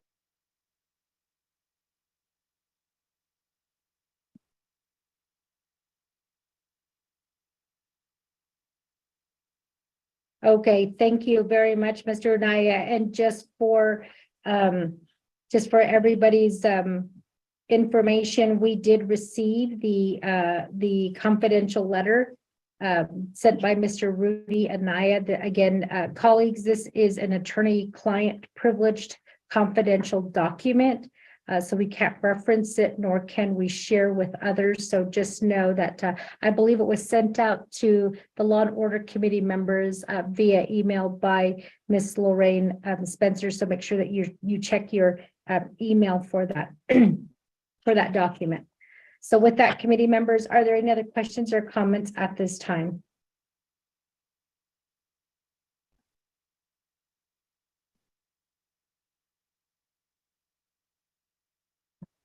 Okay, not hearing anything, I'll go ahead and work with Lorraine to schedule this leadership meeting there in Kayenta.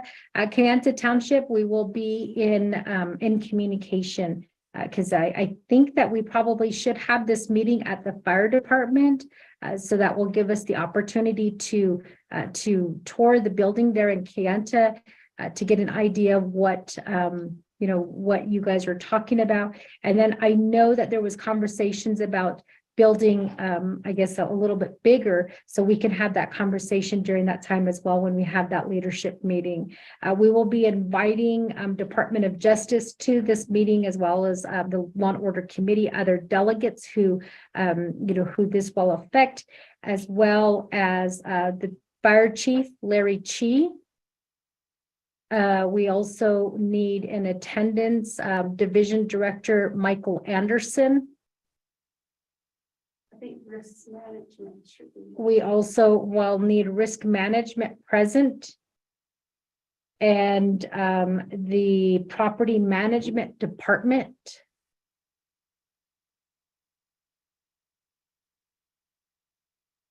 And probably I'll leave it to the Office of President and Vice President, Miss Vicky Shirley, on being in attendance as the agency. I think they have agency representatives that are assigned. I know we have a Northern agency representative, so I don't know who the agency representative is, but maybe make them aware as well, since this will require approval, more than likely from OPVP as well. And we'll go ahead and we'll continue to work on creating that list of additional parties that need to be present. So with that, committee members, since there's no other questions, no other comments regarding this report, we'll go ahead and go forward to do a roll call vote to accept the report. Again, this is the report that has been provided to us by Fire Chief Ronald Singer with the Kayenta Township, as well as Darlene James, Program Manager from the Navajo Nation Property Management Department, Mr. Rudy Anaya, Department of Justice, and Miss Olivia Jones, who was part of the Kayenta Township. A motion was established by Delegate Herman Daniels, a second by Vice Chair Sherilyn Yazzie. Cheryl, can you assist us with roll call vote, please? Honorable Stephen Arvizo, how do you vote?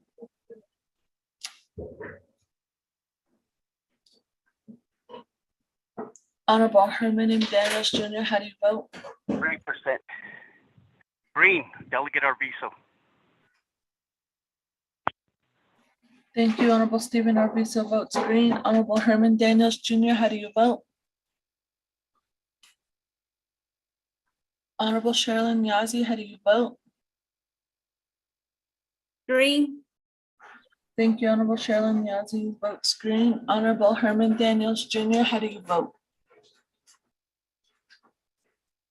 Honorable Nathan Lota is excused. Honorable Madam Chair Charles Newton, you have 2 in favor, 0 opposed. And Madam Chair Charles Newton not voting, Madam Chair.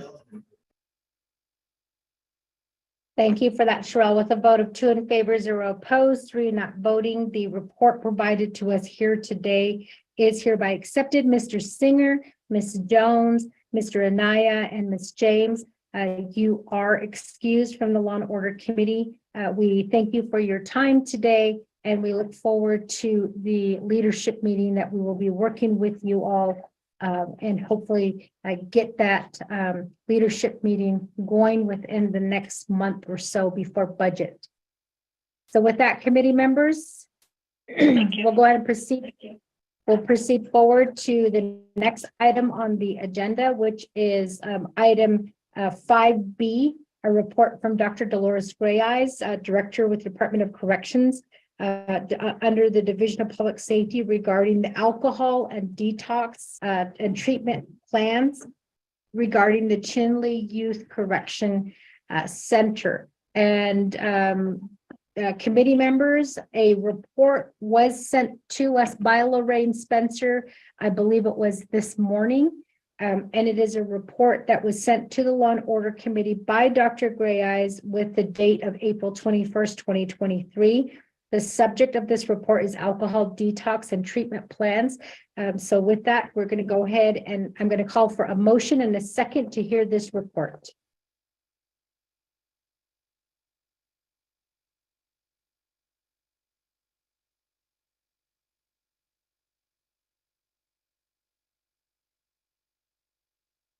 Committee members, we do have a report here from Dr. Dolores Gray Eyes regarding the alcohol detox and treatment plans for the Chinle Youth Correction Center. I need a motion and a second to hear the report. I'll make a motion. Madam This Chair, is Sherilyn. Delegate Arvizo, I'll second the motion, Motion. Madam Chair. Thank you so much. Motion made by Vice Chair Sherilyn Yazzie, second made by Delegate Stephen Arvizo. Dr. Gray Eyes, you have presented to this committee in the past. The rules and the procedures haven't changed. Do you have any questions regarding the procedure before I turn the floor over to you? No, I don't want questions. Thank you. Lorraine, if we could put 20 minutes on the clock. Dr. Gray Eyes, the floor is yours. Good morning, Madam Chair, members of the committee. The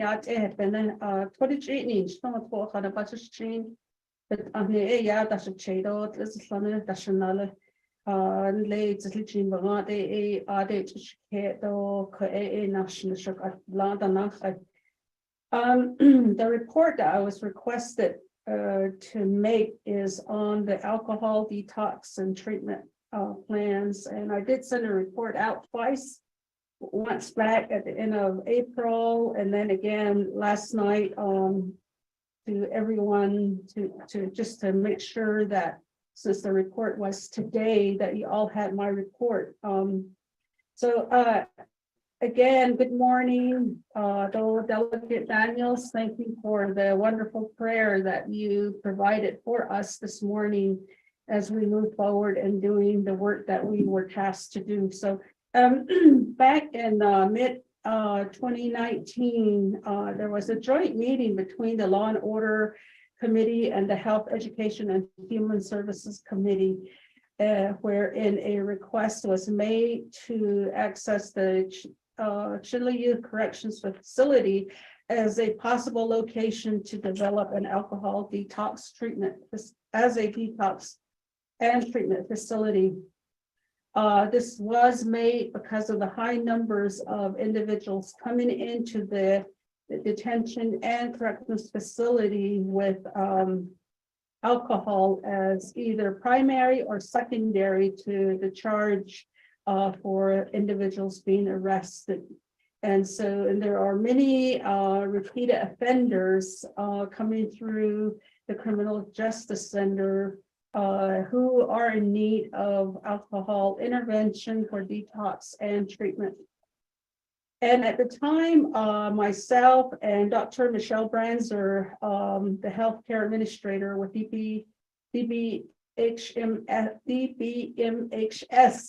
and myself were asked to begin working on pulling together a plan. And so one of the things that we did was we did a tour of the Chinle Youth Facility because Dr. Branzer had not seen the facility and wanted to see the layout of it. So we did the visit, and one of the things that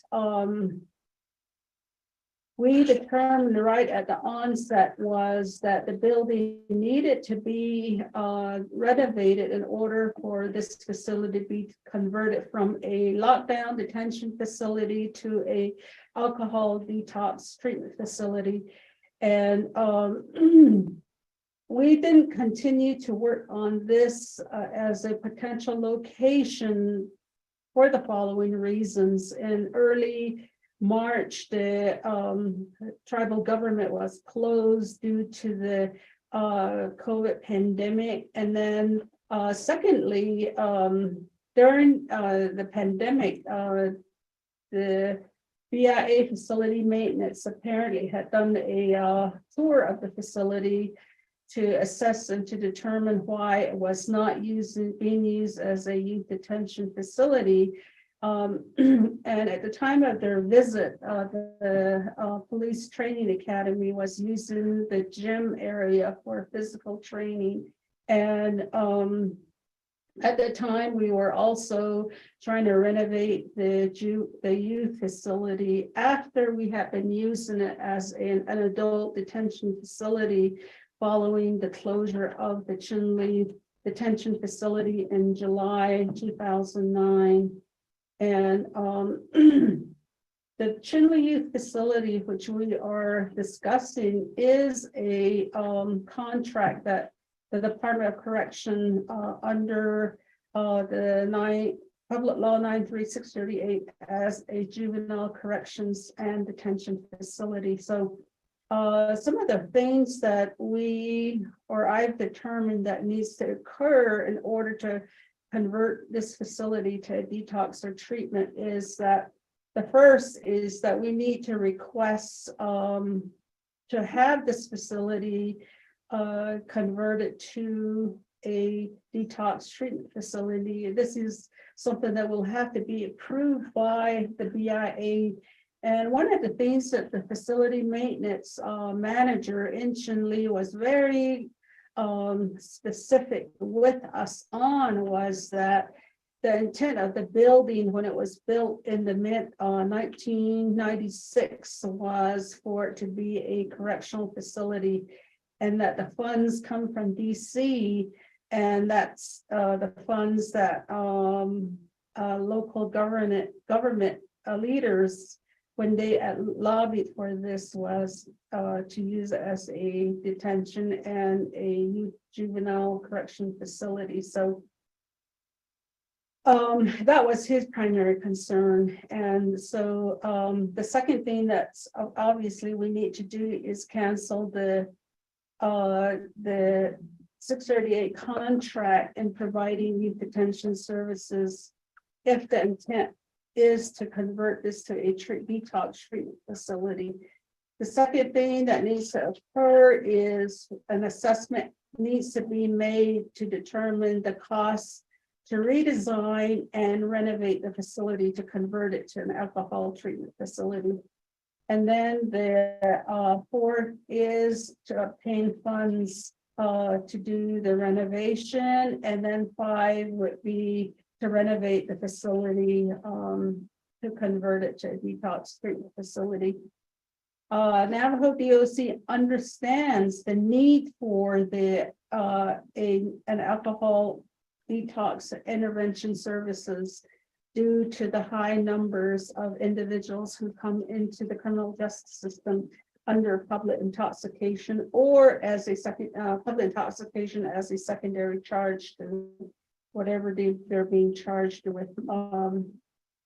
So at this time, what we know is that Navajo Department of Behavioral Mental Health Services does not provide any direct services to individuals who come into the Navajo Nation detention and corrections facilities. And a lot of the direct services that are done for the inmate population are those that are local faith-based organizations and others, for example, the capacity builders and the Four Corners Detox Treatment Center in Gallup, New Mexico. These are the only 2 organizations right now that are consistently and actively providing any services in the correctional facilities across the Navajo Nation. So in following the 2019 directive, I started working with the Four Corners Detox Treatment Facility that's located in Gallup, New Mexico, and they serve the Four Corners area. And we actually had them do some training with the correctional staff and getting referrals over to their facilities. In October 2022, we actually entered into a memorandum of understanding with the Four Corners Detox and Treatment Facility to allow us to refer individuals over to their facility for detox and treatment. These referrals are limited to those individuals who voluntarily decide that they want services to detox and get long-term treatment services. So the process that we've been following to date is that once an individual decides they have an interest and we do a referral to Four Corners Detox, families are then notified that the individual is interested in getting detox and treatment services before they are transported to the Four Corners detox and treatment services to meet with their case managers. And attached to this report as Exhibit A is a copy of that memorandum of understanding, which was signed following a review through the 164. Signing ceremony was held on October 18th, 2022 to allow us to work with the Four Corners Treatment Facility in Gallup, New Mexico. So one of the things that we ran into problems with under this voluntary arrangement is that individuals, when they have to volunteer to get into a treatment program, will most often not participate. And from the data that we are extracting and finding with the referrals being made and then getting individuals to, is that very little individuals, very few individuals are wanting to get treatment services. And so this is something that I think that the committee and the programs need to talk about because of the high level use of alcohol and substance abuse. And we determined it's about 80% of those individuals coming through the system. And so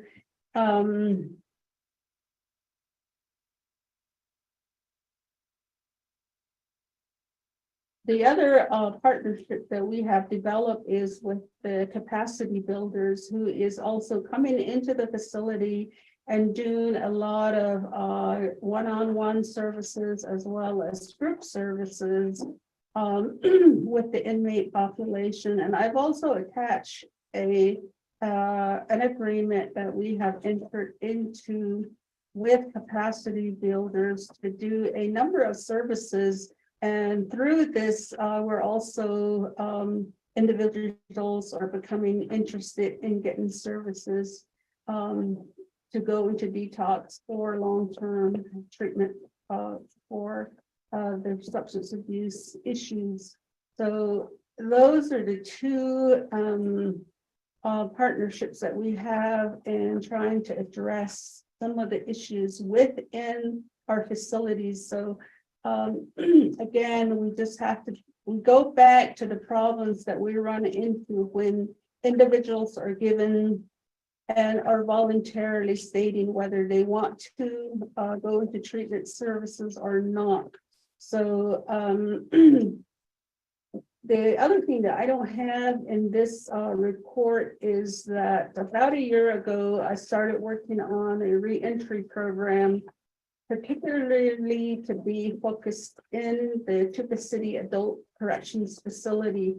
And some of our corrections officers have gone through the MRT 12-step program in which rather than just providing security, when they have opportunity to do classes with the inmate population, they are doing this as well.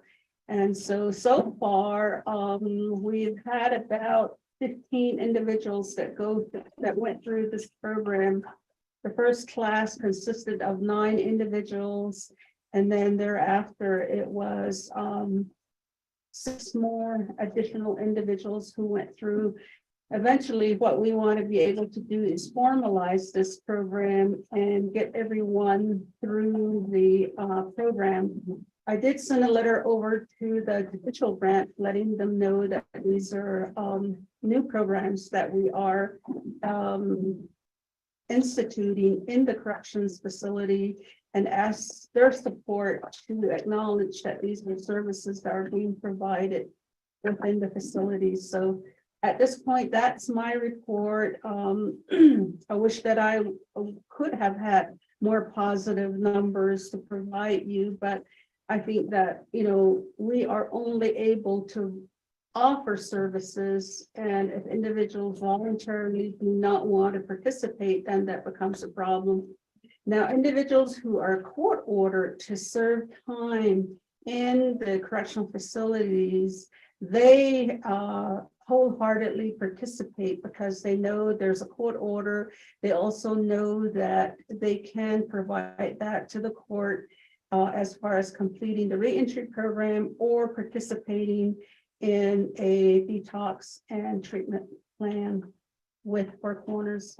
One of the things that for the future we're looking at is having Four Corners Treatment Facility expand into the Arizona portion, because the MOA right now covers just the New Mexico portion of the two facilities, Shiprock, individuals coming out of Shiprock, and then those individuals in Crown Point. Right now, all of the Shiprock inmates are being detained in the Crown Point facility, so we do their referrals from there. So that concludes my report, members of the committee. Thank you, Dr. Reyes. I'm sorry, I have to keep pulling my phone closer.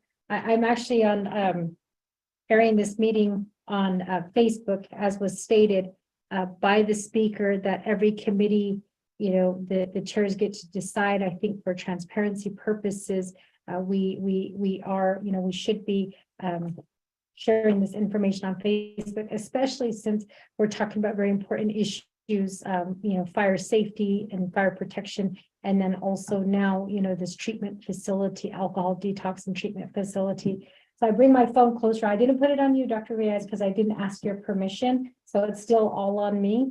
But the people have heard your report. So with that, committee members, are there any questions or comments regarding the report that has been provided to us by Dr. Reyes regarding the alcohol detox and treatment facility?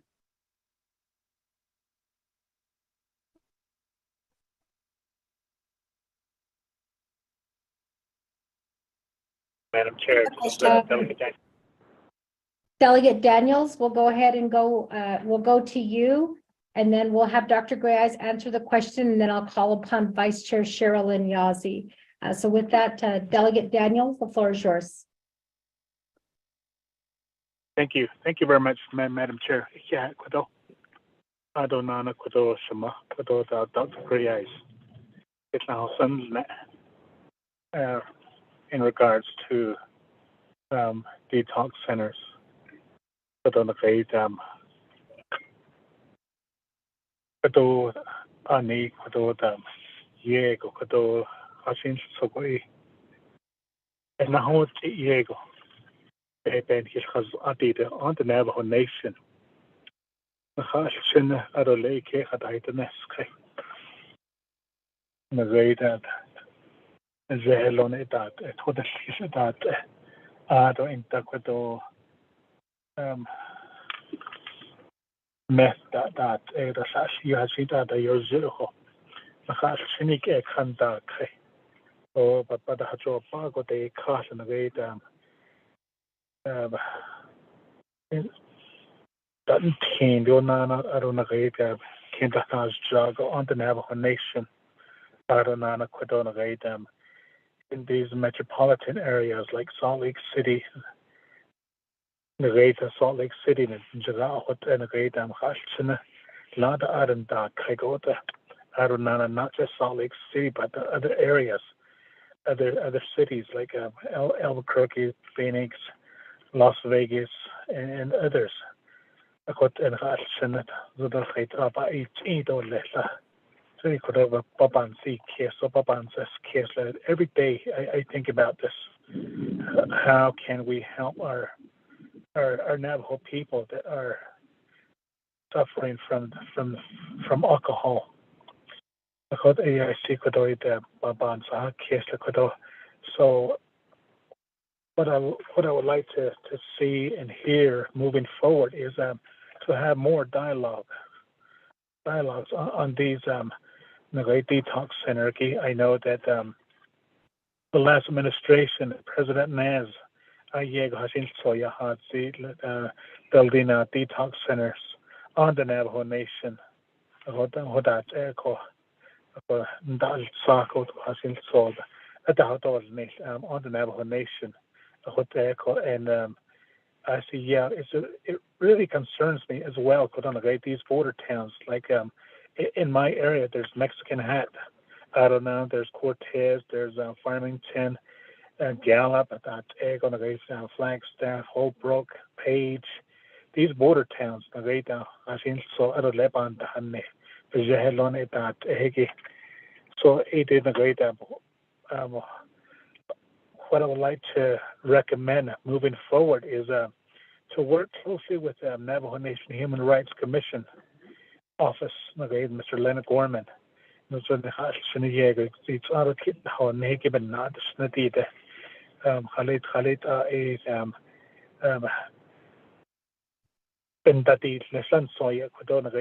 really need to work together as a team to address some of these issues that our Navajo people are facing every day. So just a while ago, I passed Chen Li. I tweet of sign. I see them, but I job on the Kienta. I don't know as I'm speaking. I'm here at Wheatfields chapter. So I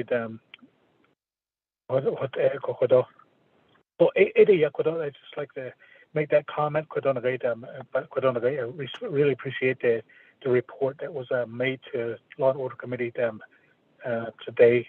Thank you, Madam Chair. Thank you very much.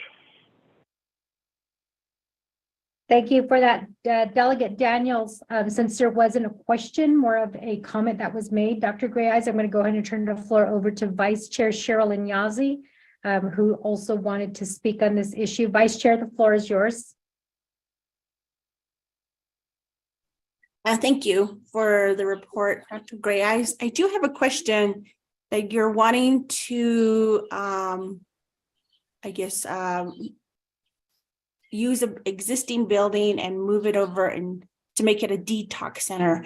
What is like your timeline that you're thinking from this point? When would it be open and for people to be able to use? Do you have a timeline?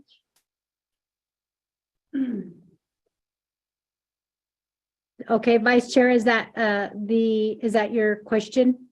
Are you done with your question? Yes, I'm done. Yes. Okay, I'm going to go ahead and turn the floor over at this time to Dr. Gray Eyes. Dr. Gray Eyes. Thank you for your question, Delegate Yazzie, Vice Chair Yazzie. To your question of timeline of converting a juvenile corrections facility into a detox and treatment service building. I mentioned in the first part of my report that that's an issue that needs to be addressed first with the BIA to get permission to convert the youth facility to detox and treatment. I don't know how long that will take, if they will even approve to allow us to do that, because as I stated in my report, the BIA facilities who oversee all the BIA buildings did indicate that the intent and purpose of that building was to use it as a juvenile detention and a correction facility. So that's an area that we would have to visit and go from there. And then once that happens, then of course, there's the renovation that's going to cost money. I won't know until an assessment is made to determine what the cost would be. And then once that happens, then finding funds to do exactly that. The other piece to this is we would have to find professional personnel, clinicians who are licensed to work in detox, like physicians, nurses, because the detox component would be, we'll need to have medical staff nearby or on staff to deal with each individual as they deal with their detox, administer medication and so forth. And so that's going to require a budget. And one of the things when Dr. Branzer and I did the visit was that she would develop a budget to determine what that component would cost, because she is right now overseeing the Department of Behavioral and Mental Health.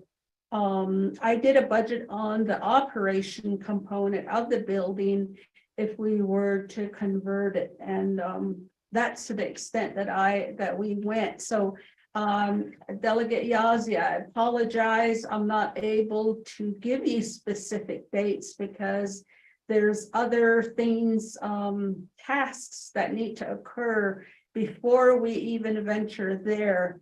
The idea came from of converting the Chinle facility following or at a joint meeting between the 24th Navajo Nation Council, LOC, and the HESI committee. So instead of waiting and saying, well, I can't do this, in my report, Cheryl, I did state, part owners detox and intervention services to do a lot of this work, since they already have staff on, and my department from each of the districts can do referrals to the Four Corners detox and treatment, which is already going now.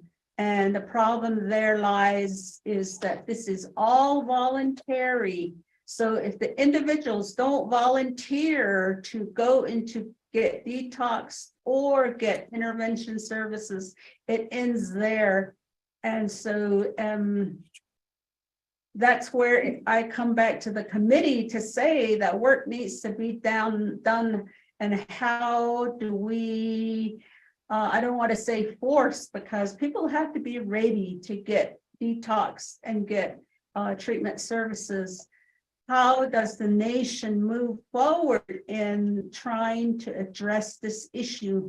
I hope I answered your question. And the other piece that I like to bring out is that I like to invite both partners that I'm working with, the Four Corners Detox Treatment Facility staff, and the capacity builders who I've also partnered with, to come before the committee to talk about this, because Four Corners is willing to work with us and expanding the same services that they're doing with us with the New Mexico portion of the Navajo Nation, of individuals who get arrested and booked into the correctional facilities.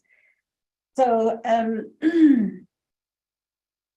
that's what I also want to point out too, if we can work with them and see what we can do to further this.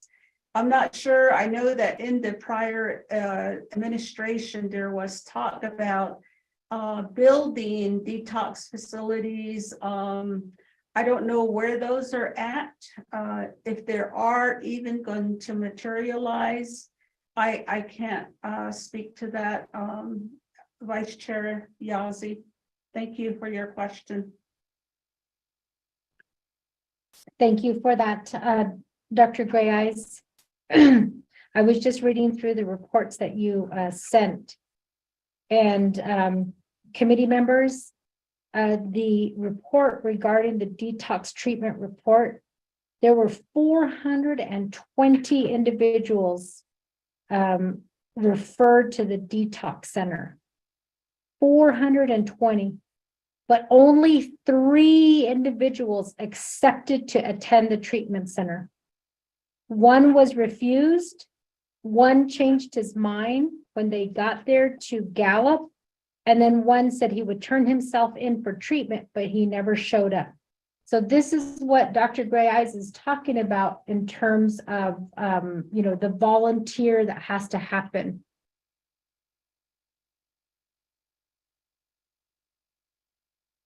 Oh.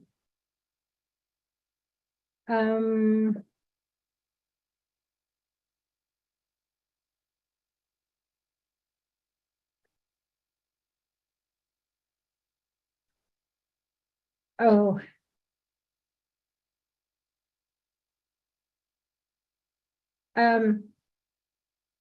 Committee members, can we take a quick, a short break, really quick?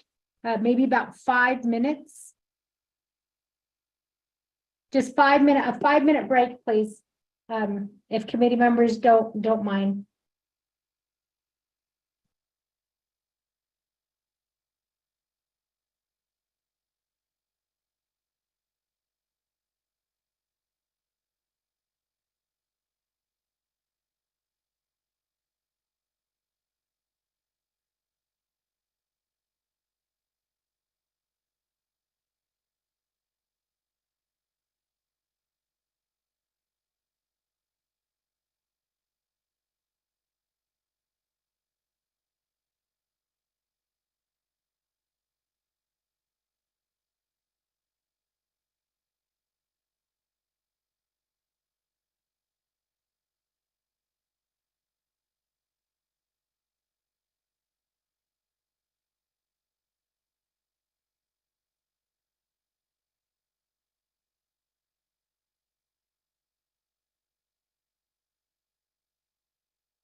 Usually I wait for that.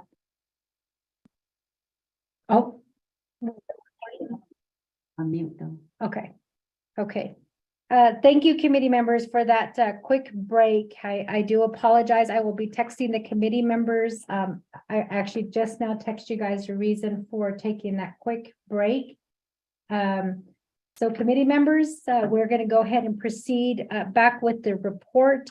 As I indicated, the report that was sent to us by Dr. Gray Eyes did state that there were, again, 420 who were referred to the Detox Treatment Center for Four Corners Treatment Center. Only 3 individuals accepted to attend, and this was on voluntary basis. 1 refused, 1 changed his mind when they got there, and then 1 said he would turn himself in for treatment, but never showed up or never checked in.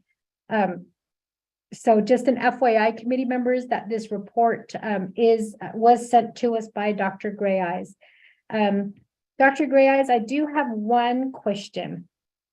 I know that on your report, it does state that that there is that 85% of Navajo individuals that are being arrested, that are currently being arrested with alcohol intoxication, either as a primary or the secondary reason for their request. You also state that that there is no services being provided by the Navajo Department of Behavioral and Mental Health Services, but I believe that there is a facility in Shiprock.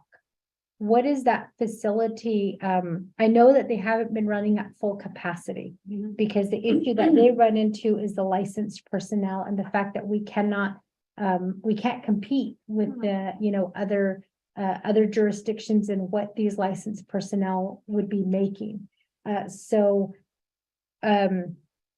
Tell me a little bit more about the Shiprock facility. Is it a detox center? Is it a rehabilitation center? What specifically is it? Thank you, Dr. Gray Eyes. I myself am not very clear what it is right now as it operates, but what I understood, the Shiprock facility was to happen a treatment facility, both a detox and then long-term treatment.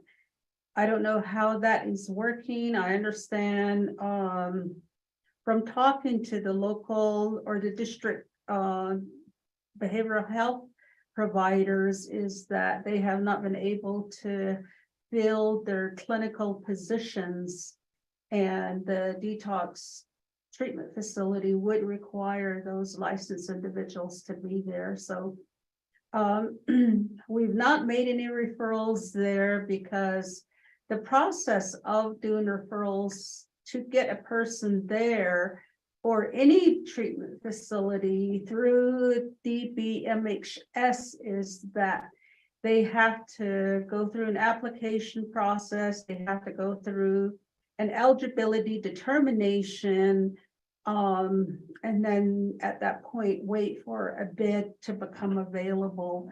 And it is a long, drawn out process. So we have not done any referrals.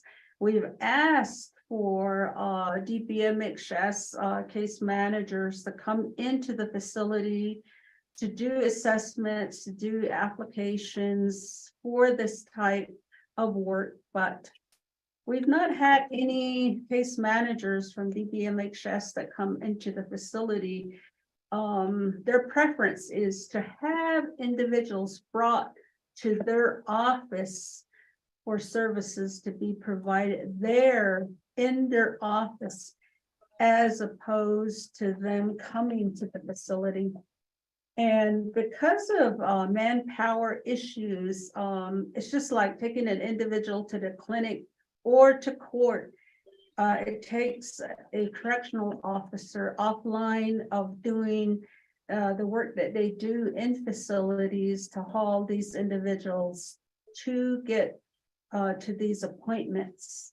And when we built these new facilities, what we provided in these facilities are individual interview rooms to be used for counseling, intake counseling, and then we also have group rooms that we use both as classrooms and ability for resources to do group work. And thus far, there have not been any. So I realize I took gave you a bit more detail than just answering the question of the treatment facility. Right now, we're not doing any referrals because of the time process, and then the uncertainty if they have providers there to provide services at all.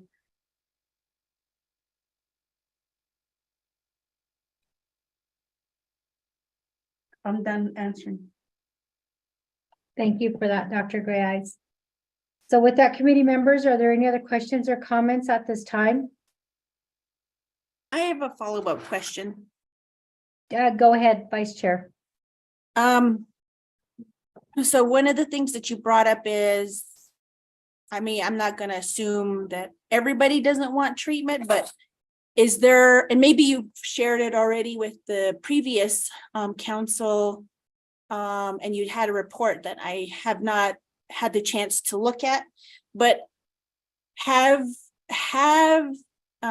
do you have numbers or surveys to show how many people would be interested in going through this? I mean, so you brought up your report and some of them are not interested in doing this. They're not ready to go through treatment.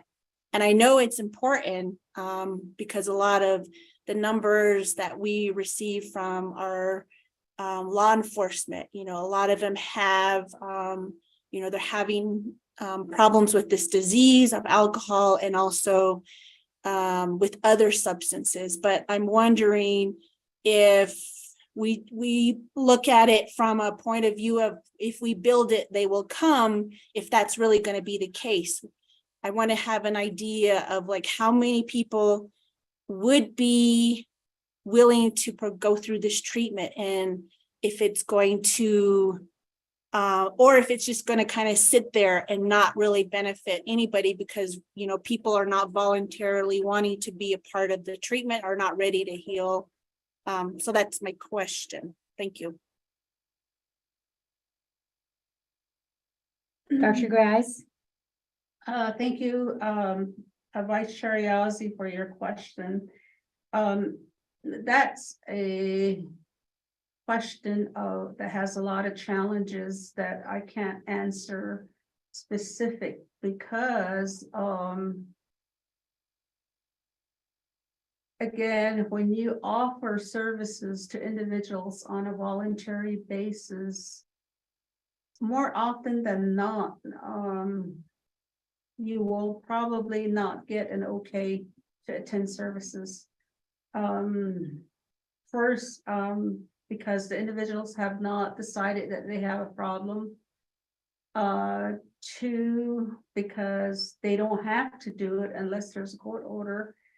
And then three, some of the things that we're finding is that many of these individuals are homeless because of their substance abuse issues, and which translates to having aggressive behaviors, and finally families just don't want them at home. And often, you know, we'll get calls from relatives of individuals and we're asked, please don't release him because he's going to just come home and he's going to drink, he or she's going to drink, and we're going to get threatened, we're afraid, you know, those kinds of things. But obviously, we run a correctional facility really for individuals who get charged with a crime. And so those are the individuals that I'm speaking to who have substance abuse problems. And all we can do as an organization is offer them services. If they're not court ordered, then that makes it impossible to get them in. So as far as if you build it, they'll come. I can't answer that question. I think that there needs to be a lot of education that needs to occur. I'm not sure what the prior administration did under the Division of Health. I understand that through the ARPA program, there was a number of locations identified where detox and treatment facilities were proposed. So I think those questions probably might be answered by DBHS. For us, DPS, because the individuals that were coming through the system, there was a high percentage of substance abuse, drugs, and etc. And there were no services. One of the things that, just thinking outside the box, we started doing referrals. We started doing partnerships with organizations that target this population to try to get services for these individuals. So I hope that I know that I didn't answer your question in the way that you wanted it, but I think that we're doing what we can to address the issue, even though it's not within our purview to do this. The other thing that's important, I think that, our communities need to be aware of is that many of these individuals become homeless because of their alcohol and drug use.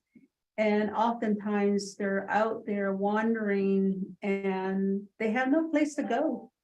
Most of the times that the only meal that they may know is a bag of chips, somebody that had given them, or in a bottle of water.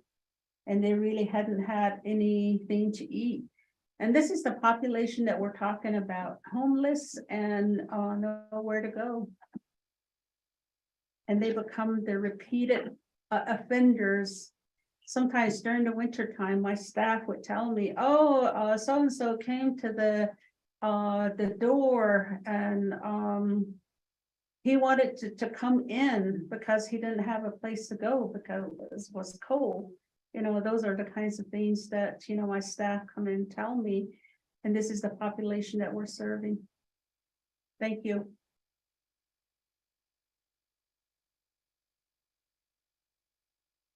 Thank you, Dr. Gray-Eyes, for that response. Committee members, are there any other questions or comments at this time?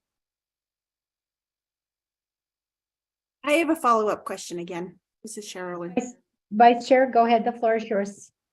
So, is this facility going to be for those individuals that the court has ordered them to be there? Because I know part of it, when you start looking at, your program, and you brought it up, you're going to need people who are specialized, and I know to help these individuals, get detox. You're going to need doctors, possibly doctors, and we're going to end up paying them a really high salary to make sure that these individuals are going through this process to heal.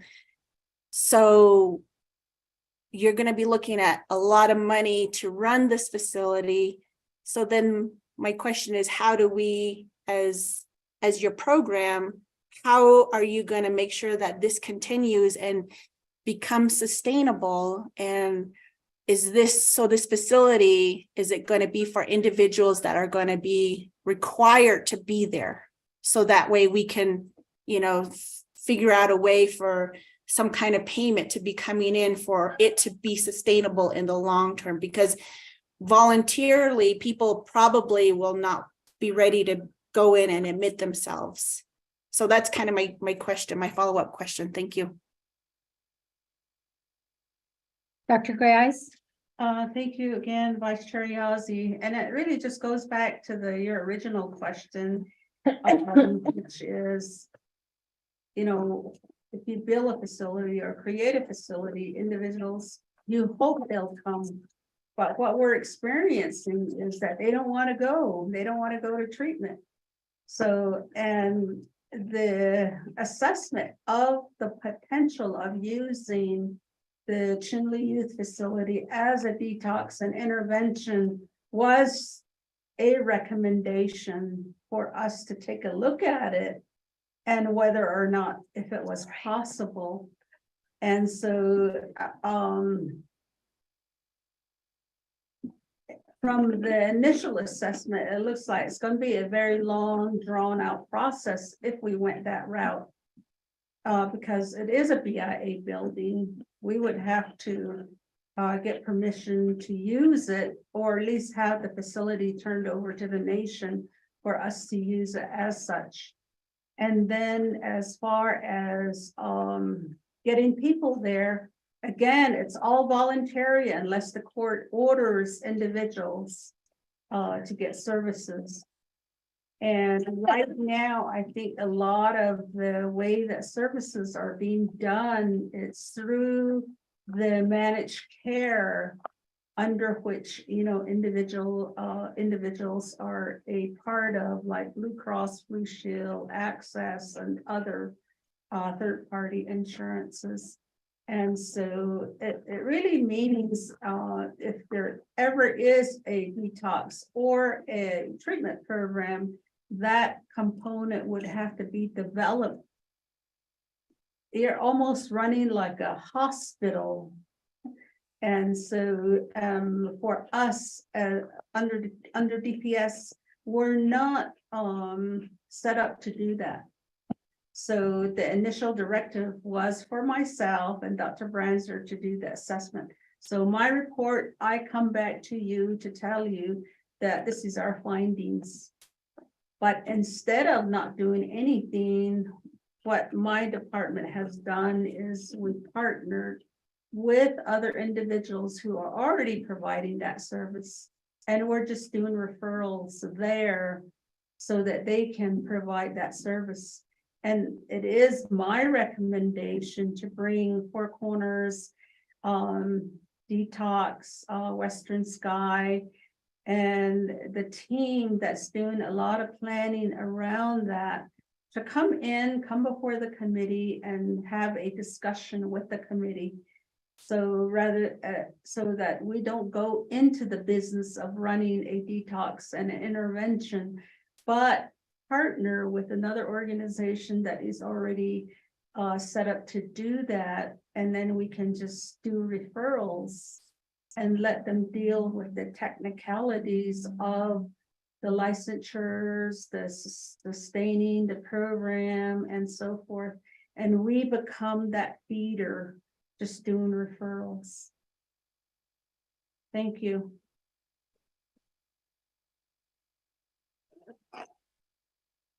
Thank you, Dr. Gray Eyes. So with that, committee members, are there any other questions or comments at this time? Madam Chair, Delegate Arvizo. Delegate Arvizo, the floor is yours.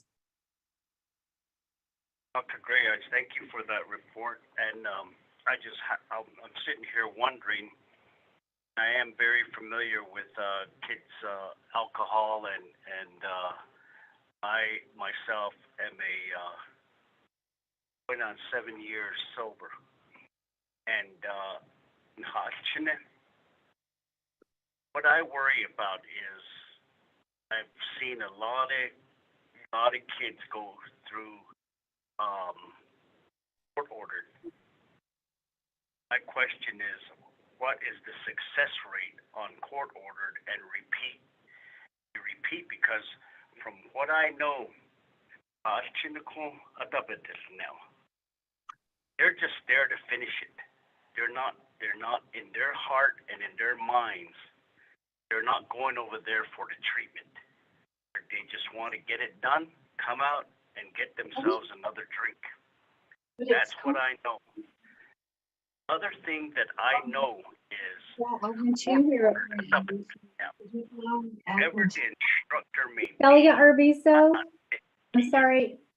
Delegate Arvizo, there is I believe Miss Branzer, we just had to mute you just now. Please make sure your phone is on mute, everyone. You're disrupting the meeting. I apologize for that, Delegate Arvizo. The floor is yours. So, the other thing I was saying is that the court ordered it, but this now, the instructors, they know that our kids are court ordered. They have no choice but to be there. And I'm not in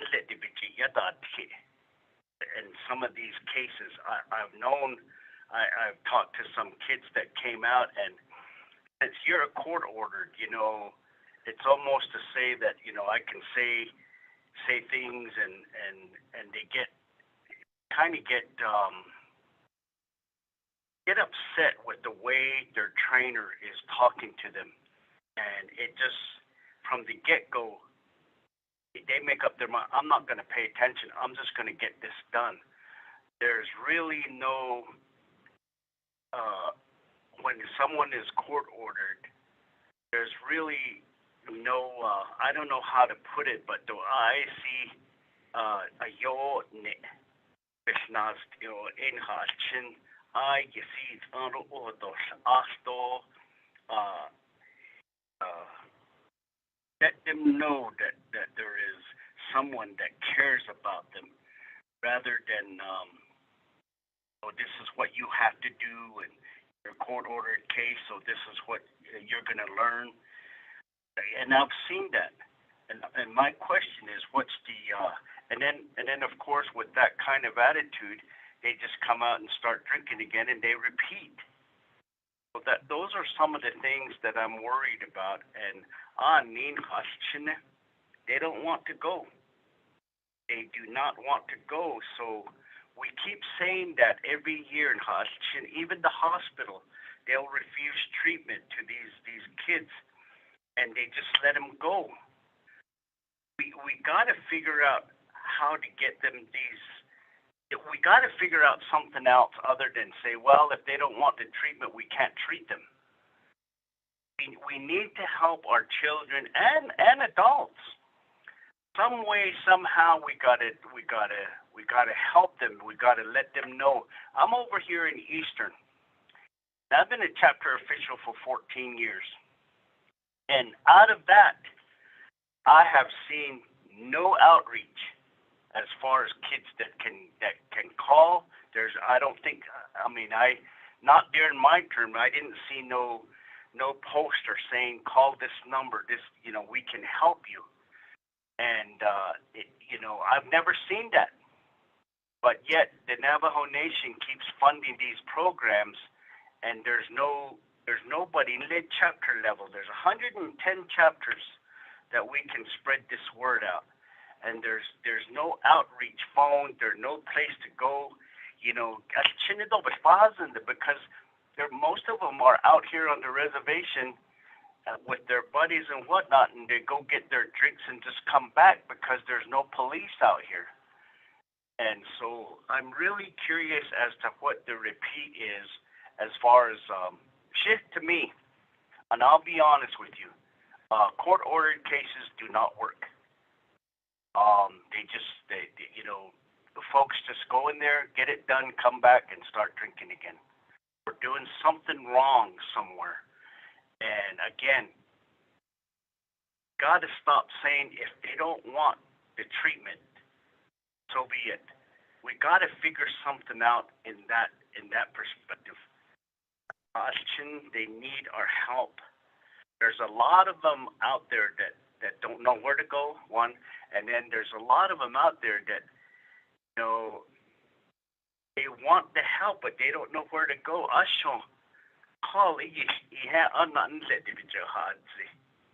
they said, oh well, never mind.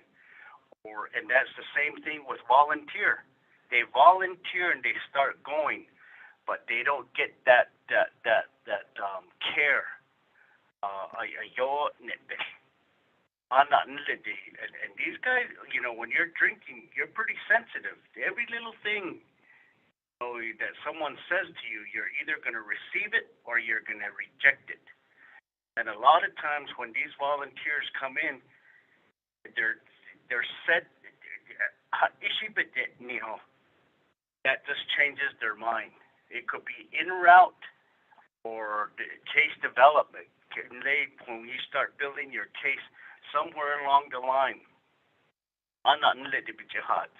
they changed their mind. And those are just some of the things that I worry about, getting a facility like this. And then they'll be here at Najoni Center. They're always facing major financial problems over here in Gallup. Then the medical team, so they're having to transport the kids from there up to Gallup Indian Medical Center.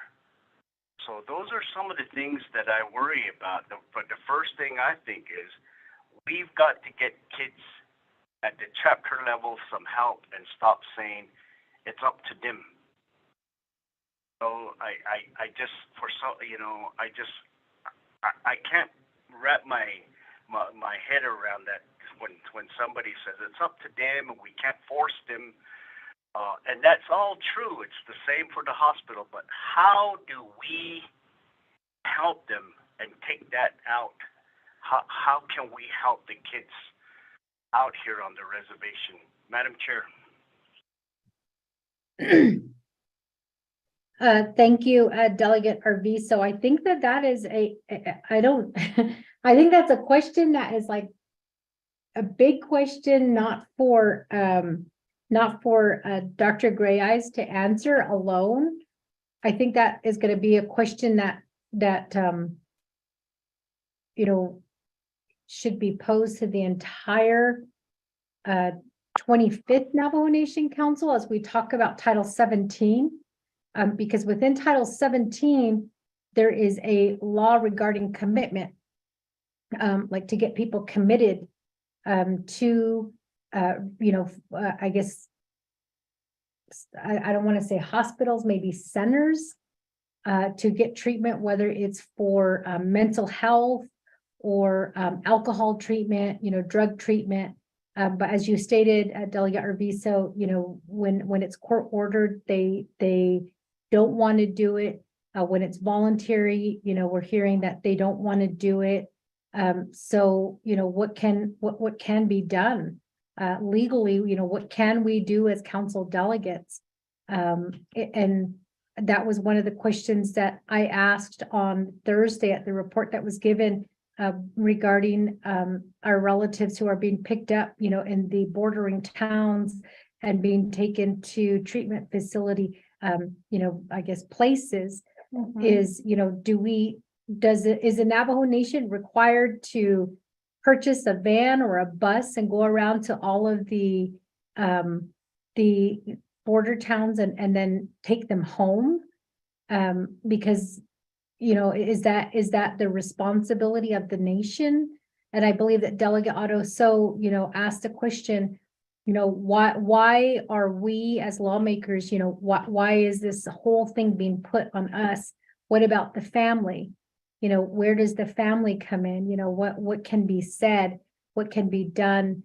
But it is a big question. I think it's a big question, but I'm gonna give it to Dr. Gray Eyes to maybe elaborate a little bit more, because we had the same question during the 24th. Dr. Gray Eyes. Thank you again. And then Delegate Arvizo, thank you for the question. And that is the elephant in the room, is how do we approach this? And I listened to Nabi last week when Director Tom Cody and the health director, our attorney general, were all providing a report to council about issues relating to the family systems. And I agree wholeheartedly on Delegate Arvizo. We can't force people to go in to get services, and particularly around substance and drug and alcohol. A person has to be ready. I'm ready to get help. The success that you look at is individuals who are there that are wanting that help Now,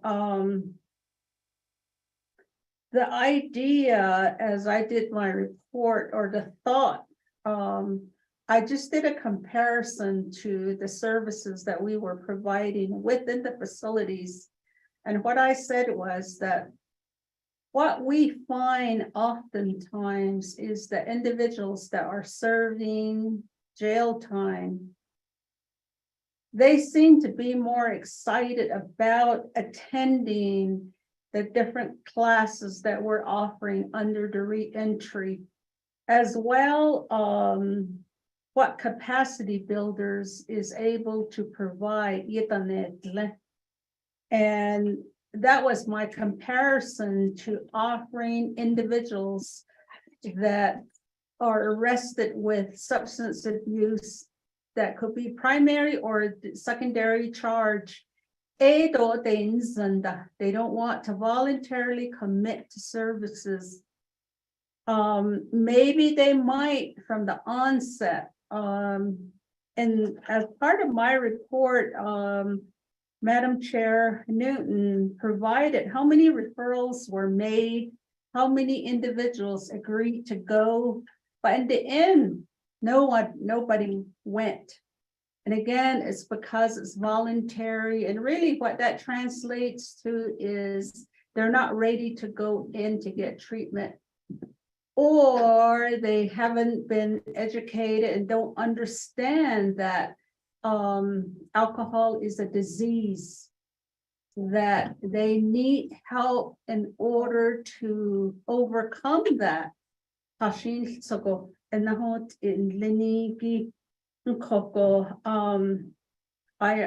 fully agree with you that we shouldn't have to court order, which is really forcibly making people go for services. They should go on their own.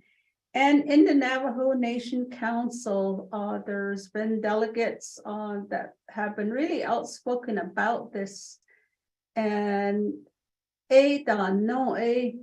it needs to go back to the family. Oran has Oneshki Satad Adana Antinigi a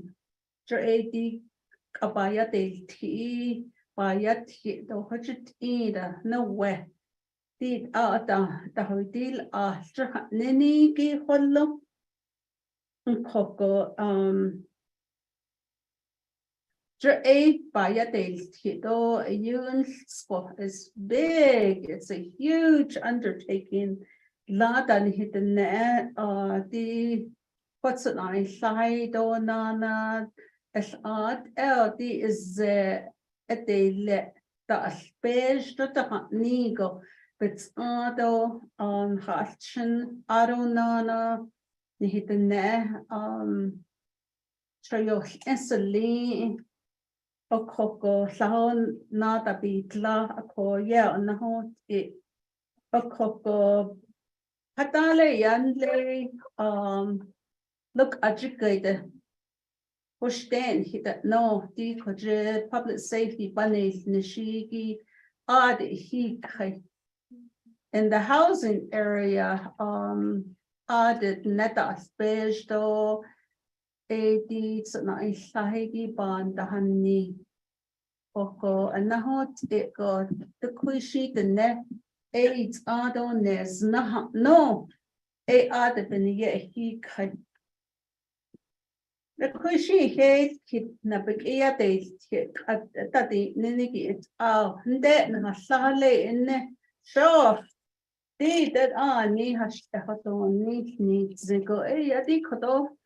The then hit the ninigin in the haga hollow. Salah said odni. Ado in that the Kojina hat and Lenigi Nabikia Tito has hit deepness. The same discussion we're having today, Shananta, and that was like about 5 years ago. Age and has one of their communities in hot it's a leon. A couple it's not the model teaching it dark and the big ear dust here. Avon Suskis, and I text to a couple of our delegates, Abe Hassanigi. Maybe we ought to get our Navajo Medicine Men Association involved. Haye nikato jato ado ben nabigiyat ki hato ikwe nahot ki benago jo onisi Otto, I think someone might have recommended that too at the meeting, but that's the only way that I can respond to you. I know it's not answering the questions that you have, but I think we're looking at a larger picture with the Navajo, our Navajo people,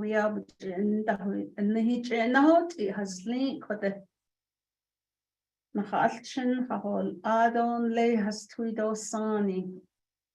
Coco. I guess I could talk on and on, but hashtehadon nishi eshi needs go ebeniye.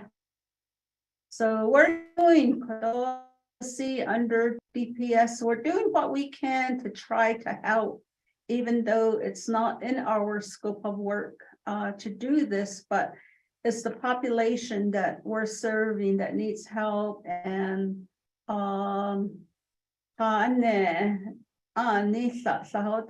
there's cares go referral bills go they might decide to go get help illegal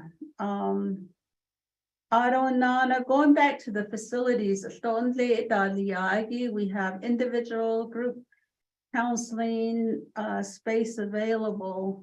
Some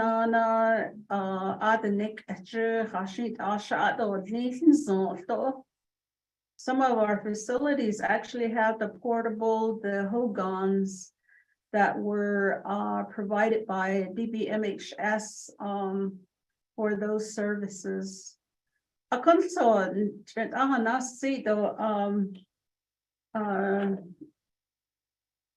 Shitsushi, Mr. Arviso.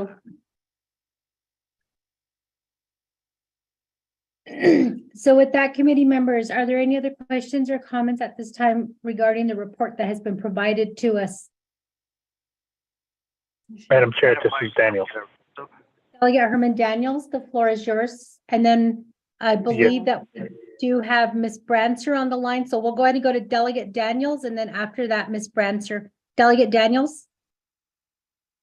Thank you, Madam Chair, the Vice Chair and the Law and Order Committee members.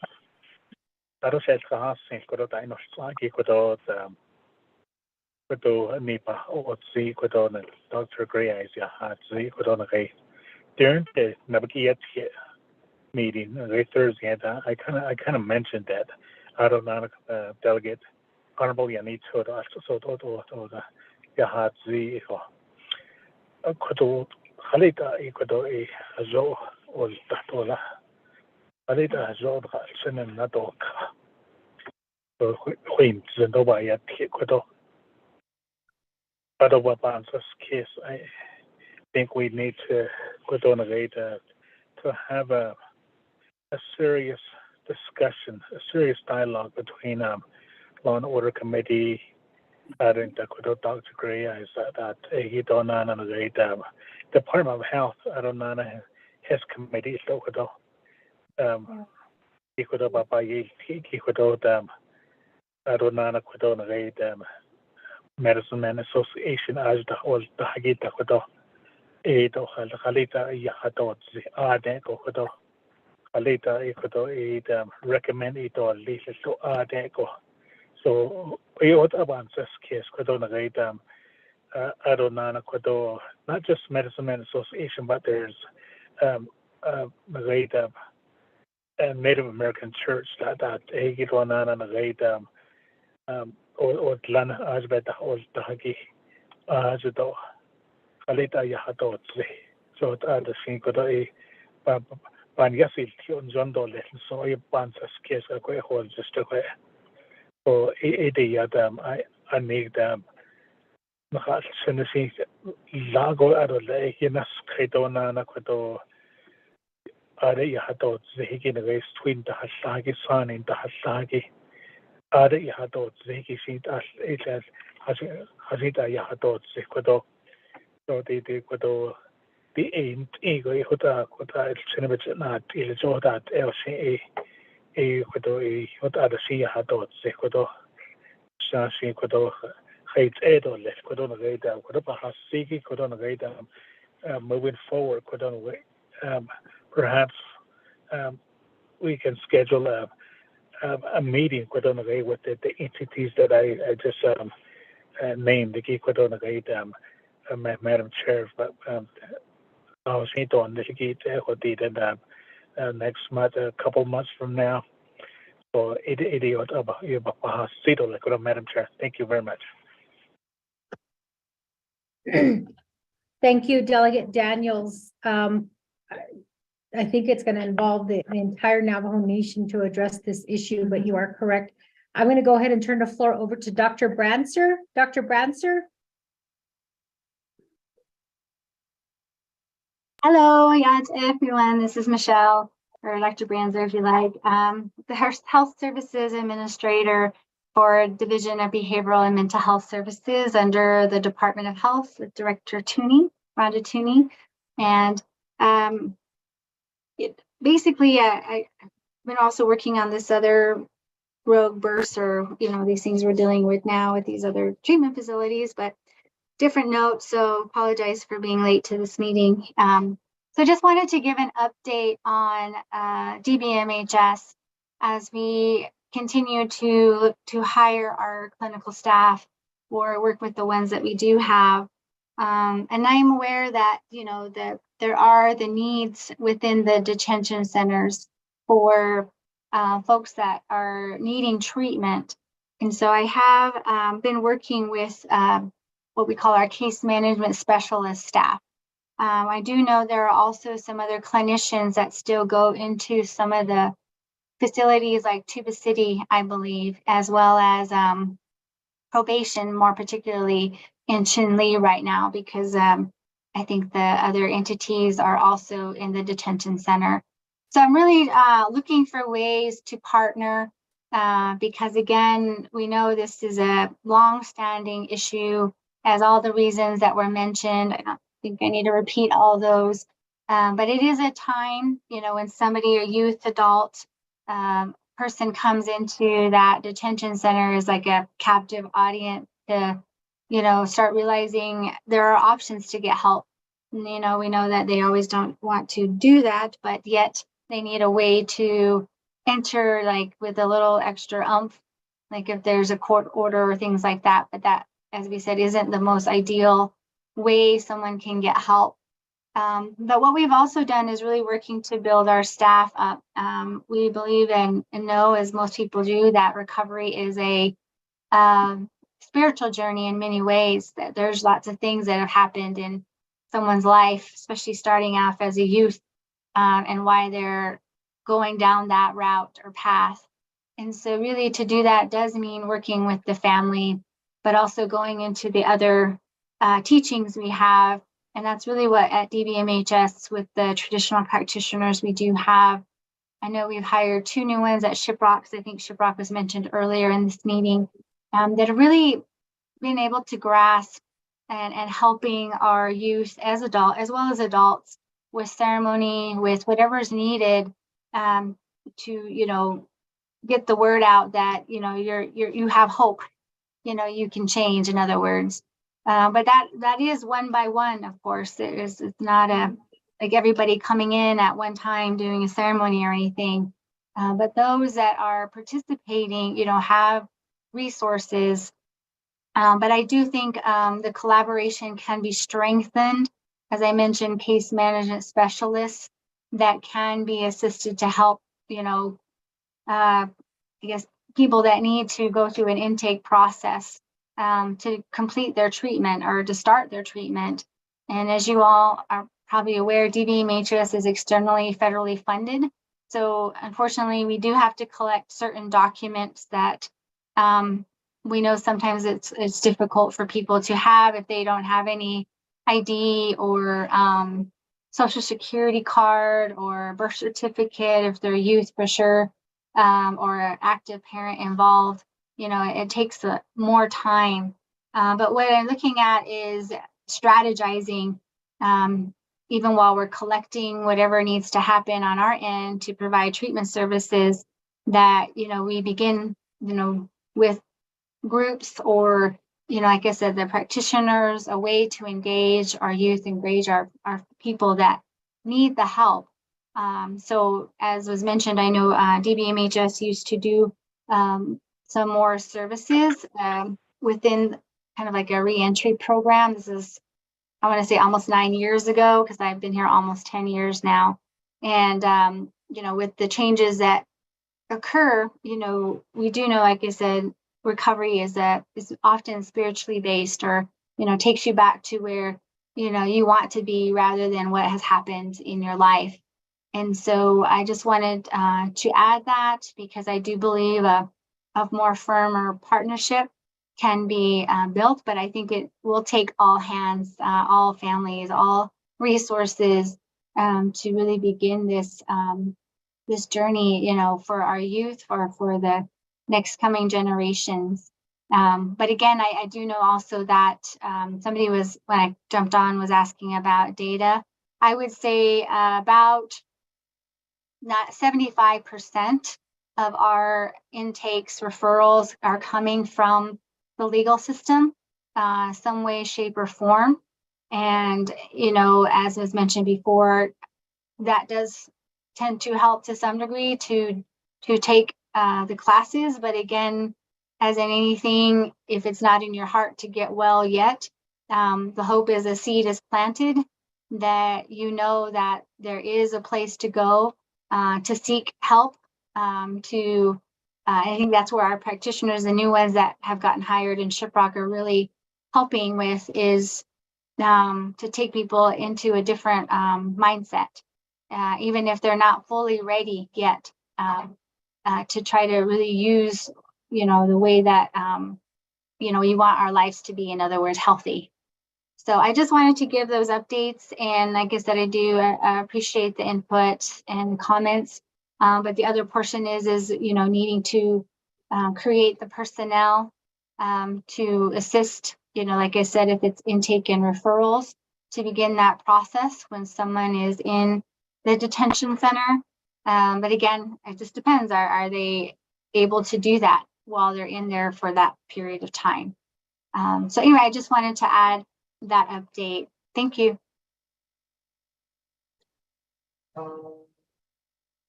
Thank you, Dr. Branzer, for sharing that information.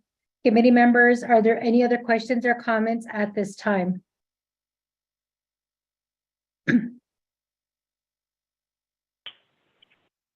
Not hearing anything, committee members, I will go ahead and work with Lorraine Spencer.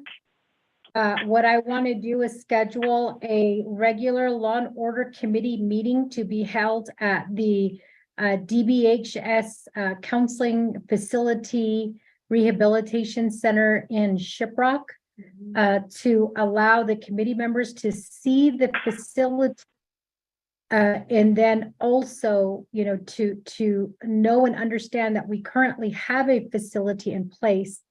However, as was stated, you know, we are lacking the individuals to fill the positions needed to offer assistance. So I really, really hope that committee members will be present during that time as we take a tour around the facility, because the last time I toured the facility about 2 months ago, there were only 2 individuals who were in that program, and one individual who was a teenager had just graduated from the program. So I think it's very, very important for us to see the facility, to get a really good understanding of the facility that's provided here on the Navajo Nation. And so I just want to make that known at this time, that we'll go ahead and we'll start working on that Law and Order Committee meeting to be held in Shiprock at the DBHS Center. So with that, committee members, since there's no other questions or comments at this time, Dr. Grayas, Dr. Brancer, is there anything else you'd like to add before we call for a vote? Just only one thing that the help with the staffing is obviously, I think, an issue across Navajo, but more particularly for the center to be able to fully function. As you said, we have a lot of bed space there, and we need the staff. So just for you all to be aware, for the youth residential that is open now, I know there are 3 youth in there right now with another projection next week. And again, it was closed during like the middle to well, we're still in COVID, actually hasn't been undeclared yet. But anyway, for the Navajo Nation. So now we have the 3 and anticipating 1 more. So I think the more people are aware that we are open, as was stated by Madam Chair, that's helpful. But again, for staffing, to have a counselor work with their caseload in a residential level, best practices are maximum like 5 clients to 1 counselor. Now, I only have 1 counselor that's on this YRTC unit. So typically, 2 is a lower of the 5, but let's say we get the 4 by next week, then she's almost at her capacity, to work and do the due diligence that's needed for that treatment that's being given. But again, it's a team approach. We have the practitioners, we have other paraprofessionals to help assist, that kind of thing. But I do welcome you all to see the facility if you haven't already. And the next part is we are looking to contract our adult residential facilities due to the fact is we have not received very many referrals that I can see to fill our vacancies, to really allow us again. The ratio is a little bit higher for adults depending on the level of care. If it's a lower level, it's still about 5, but if you're going to do a higher level of care, it might shrink down a little bit for adults too. So otherwise, I just wanted to just say that last bit. Thank you. Thank you, Dr. Brancer. So with that, committee members, a motion was made by Vice Chair Sherilyn Yazzie, a second by Delegate Stephen Arvizo, to hear the report from Dr. Grayeyes regarding the alcohol detox and treatment plans. Committee members, I will ask one more time, are there any other questions or comments at this time for the presenter?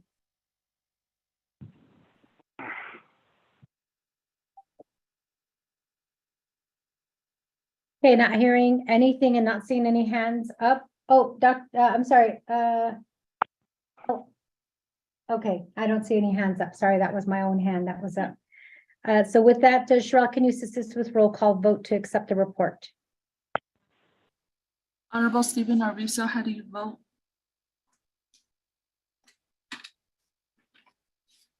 Delegate Arvizo votes green.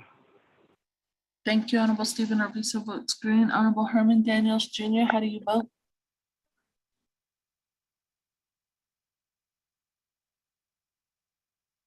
Honorable Herman M. Daniels Jr. votes green via text. Honorable Sherilyn Yazzie, how do you vote? Green. Thank you, Honorable Sherilyn Yazzie votes green. Honorable Nathan Noto is excused. With that, Honorable Madam Chair Charles Noon, you have 3 in favor, 0 opposed.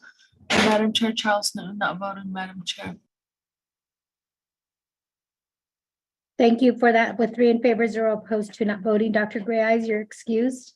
We appreciate the report and we look forward to inviting you to also tour with us the DBHS facility there in Shiprock. Okay. Don't forget your lunch. Yeah, I won't. I'm hungry. I won't forget. So with that, committee members, we'll move to item number 6 on the agenda. It's old business. There is none.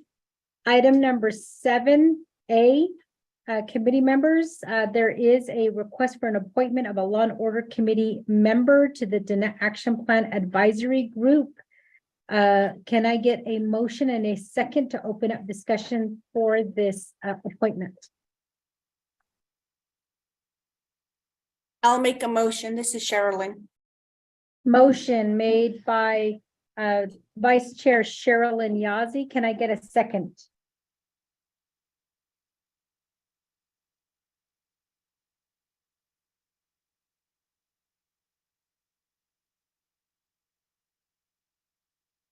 Committee members, I need a second to discuss the appointment of a Law and Order Committee member to the Dana Action Plan Advisory Group. I'll second Delegate Arvizo. Second made by Delegate Stephen Arvizo. So with that, committee members, are there any questions, any comments, or any nominations that a committee member would like to make for the Dana Action Plan Advisory Group?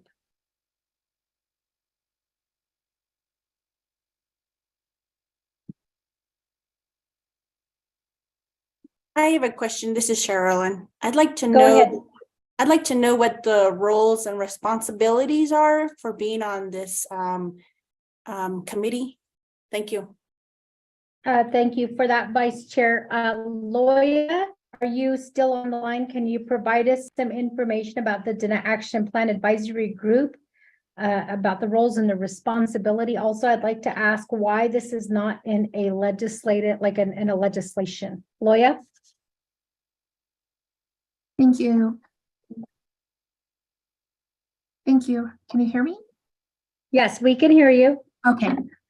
This is Leah with Office of Legislative Counsel, and I'm going to pull up that information here, but there will be legislation coming out appointing members to the Dana Action Plan. So that is being drafted now. And let me see if I can just pull up here information for you.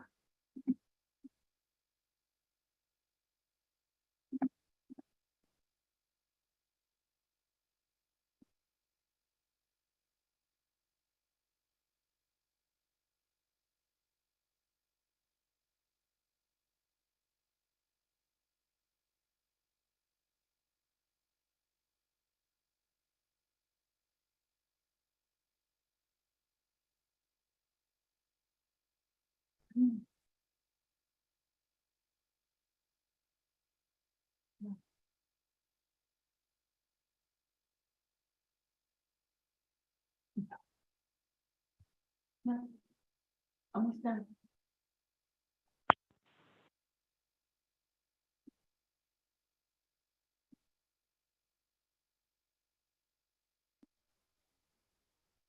We need a press release out ASAP. Okay. So I have legislation CS-51-21, which sets up the Dana Action Plan. And in this resolution, I'm looking for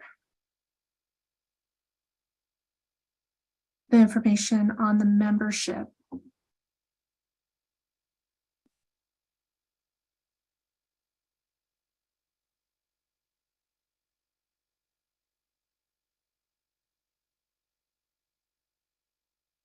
Okay, so in the Dana Action Plan, the three branch leaders were to address and focus on violent substance use and suicide. And in this discussion, created the plan. Now we have an advisory group, and I am just looking for how that was established here. Loya, while you're looking for that, for those of you who are listening in right now, I did go to a quick break, and I just want to give an update at this time, as I just now received an update. Farmington Police Department, San Juan County Sheriff's Office, and the New Mexico State Police are on scene investigating an incident involving an active shooter in Farmington. At this time, the details we have are that multiple officers from the Farmington Police Department were involved in an officer-involved shooting. One suspect was confronted and killed on scene. The suspect's identity is unknown, and there are no other known threats at this time. 2 officers were shot, one from Farmington Police Department and one from New Mexico State Police. Both currently are at San Juan Regional Medical Center being treated for their injuries and are in stable condition. There are multiple civilian victims with at least 3 deceased. Farmington Police Department will provide more details as they become available. And so they are sharing a number, the dispatch number 505-334-6622. If there's any information, the incident is still being investigated. Dustin Avenue is shut down between Ute Street and Apache Street. They are asking all people to avoid the area and to use alternate routes of travel. What I would like to ask is if you do have family members in and around Farmington, to just ask them to stay out of Farmington. Again, there is another person who is still loose. So we want to make sure our Navajo people all people are aware of this and know that this is happening right now. Again, there are 3 who are currently deceased and 2 officers who were shot in the line of duty. They are being treated at San Juan Regional Medical Center at this moment. So I do want to share that.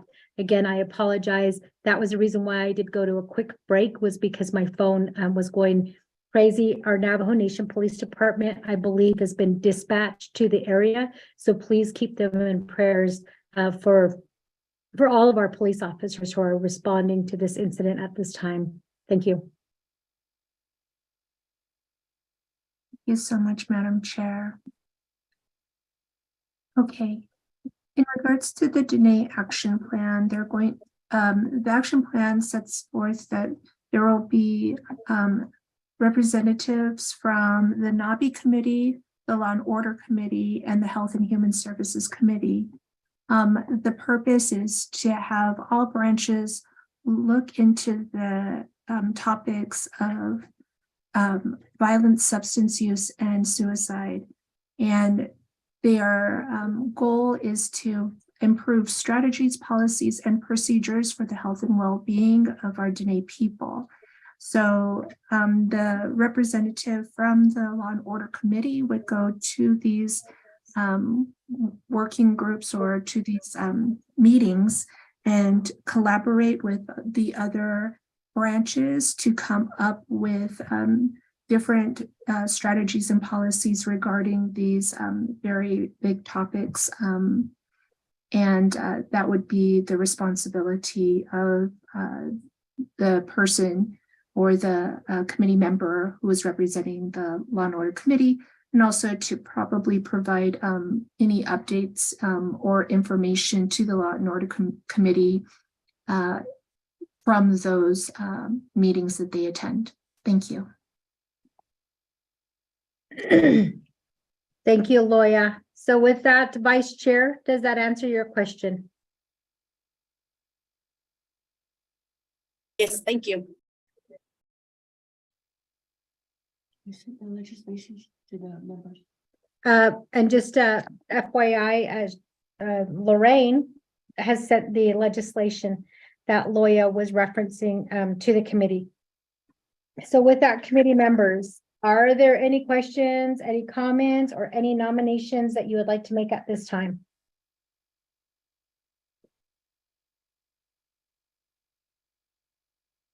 If there are no nominations, committee members, as chair of the Law and Order Committee, I would like to nominate myself, since nobody is asking to be nominated, nor are there any nominations being made. The Dene Action Plan Advisory Group is a very important group that meets and discusses issues regarding the laws here on the Navajo Nation, and also victims. There's so many different areas that are covered under this, and it's very important that we stay updated with what they are proposing and also the changes that need to be made to the law. With that, committee members, if I am nominated, I will report monthly to the Law and Order Committee about the meetings that the Danette Action Plan Advisory Group will be holding. So if there's nobody who wants to be nominated, I am willing as chair to step up and be nominated to this group. Hello, this is Sherilyn. I was trying to look for the legislation. I don't think my internet is fast enough. I don't think it's come through, but I'd also like to sit on this Danette Action Plan. So. Okay, that's fine. Vice Chair, I didn't hear a nomination, so that's why I volunteered myself. But if you would like to be nominated, I will make the nomination. I nominate Vice Chair Sherilyn Yazzie to sit on the Danette Action Plan Advisory Group. If a delegate could second that nomination for me. Madam Chair, Delegate Arvizo seconds. So with that, nomination has been made for Vice Chair Sherilyn Yazzie to sit on the Danette Action Plan Advisory Group, second by Delegate Stephen Arvizo. Are there any questions or any comments at this time regarding the nomination?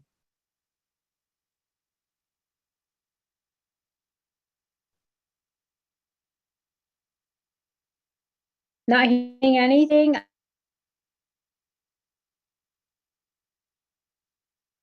This nomination. So I will go ahead and say, since Vice Chair, since a nomination was made and a second was given with no objections, you are hereby appointed from the Law and Order Committee to represent us as a member to the Danette Action Plan Advisory Group.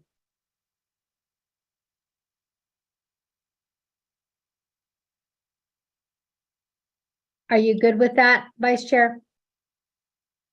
Awesome. I'm good with that. Thank you. Great. So with that, committee members, the appointment has been made. We have appointed Vice Chair Sherilyn Yazzie. Are there any other questions or any other comments regarding this topic?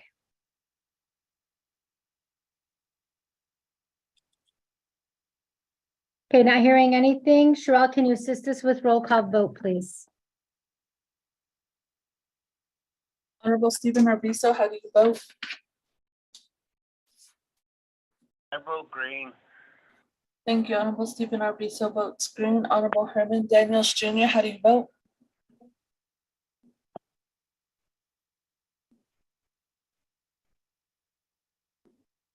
Honorable Sherilyn Yazzie, how do you vote? Green. Thank you. Honorable Sherilyn Yazzie votes green. Honorable Herman Daniels Jr., how do you vote? Honorable Herman Daniels Jr. votes green via text. Honorable Nathan Noto is excused. With that, Honorable Madam Chair Charles Newton, you have 3 in favor, 0 opposed, and Madam Chair Charles Newton not voting, Madam Chair. Thank you for that, Sherelle. So with that, we'll go ahead and move on to the next item on the agenda, item 7B. This is a discussion for off-reservation travel. It is a request that the Law and Order Committee might be making, and I say might because we need to discuss this. It is to attend the Tempe. It's not a Microsoft team meeting. It's actually a meeting to take place at Parsons. Parsons is currently in charge of doing the architectural designs for the public safety facility buildings for Delcon, for Shiprock, and I believe Pinion are the 3 facilities. We've also, with Parsons, have discussed the designs for the first responders. I apologize, for the first responders substation. But we also need to share information about the cost and the changes to the cost as a result of the inflation. as well as sharing information regarding some of the blueprints and the schematic designs that have been completed by Parsons. The request to meet is, sorry, let me grab my, there has been a request to meet on May 23rd in Tempe, and this would be an in-person meeting. The last time we tried to do, we did it teleconference, but the people who were listening in via telephone couldn't see the designs, and they couldn't really see they couldn't really see the documents that we were sharing. So it will be an in-person meeting. The Law and Order Committee will be traveling to Tempe on the 22nd. The meeting will take place on the 23rd, traveling back to the Navajo Nation on the 24th. And I apologize, committee members. This should have been on the Law and Order Committee meeting last week, but I think we just got verification here. So I need to know, committee members, well, before I open up discussion, can I get a motion and a second to allow us to open up discussions?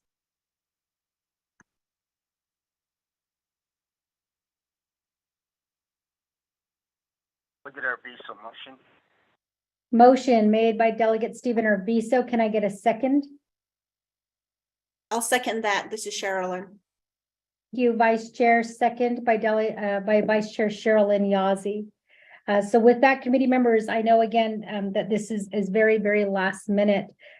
We are also going to be inviting those delegates who I guess we're pretty much going to invite the 25th Navajo Nation Council.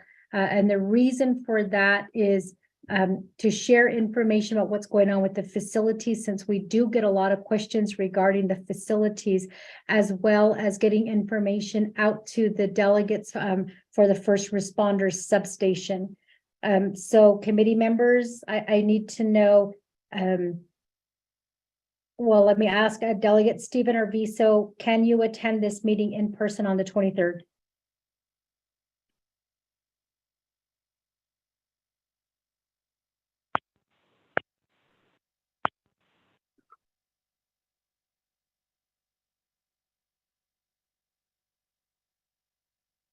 Madam Chair, I apologize. I was trying to get unmuted. What are the time? It'll be How long is the meeting going to take place? 9 o'clock to 5 o'clock p.m.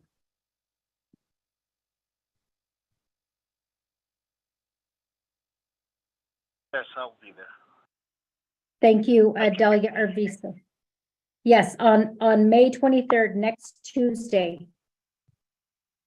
9 o'clock to 5 o'clock, 9 a.m. to 5 p.m. Vice Chair Sherilyn Yazzie, will you be in attendance in person on May 23rd? Yes, I plan to be there. Thank you. Great, thank you for that. Delegate Herman Daniels, is he on the line? I know he said he was going to be losing connection. Delegate Herman Daniels, will you be in attendance in person in Tempe, Arizona on May 23rd at Parsons from 9 o'clock a.m. to 5 o'clock p.m.?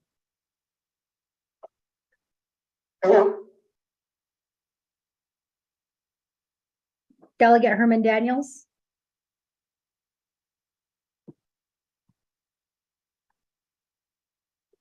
I will go ahead and work with Delegate Daniels and Delegate Nathan Nota to see if they will be in attendance. We'll also be sending out this meeting invite to the entire 25th Navajo Nation Council so that we get a proper number of who will be attending to get information about these facilities. So with that, Lorraine, if you can go ahead and work on the off reservation, the blanket ORT for LOC members.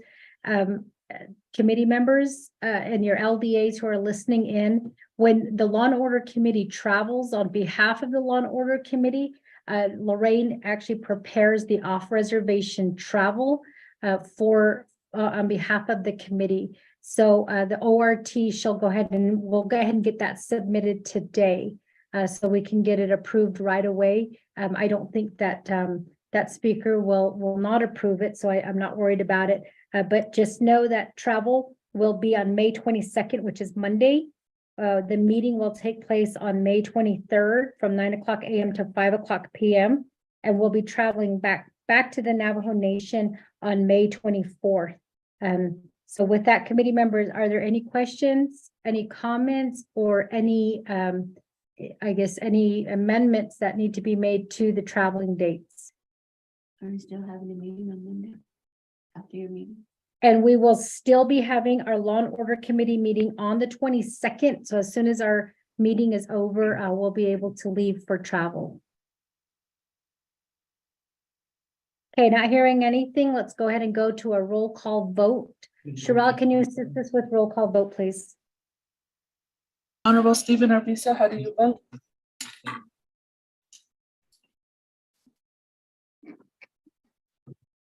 Green. Thank you, Honorable Stephen Arvizo, votes green. Honorable Herman Daniels Jr., how do you vote?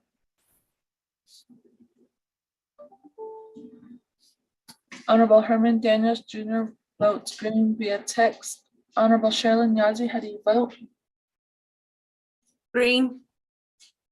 Thank you, Honorable Sherilyn Yazzie, votes green. Honorable Madam Chair Charles Newton, you have 3 in favor, 0 opposed.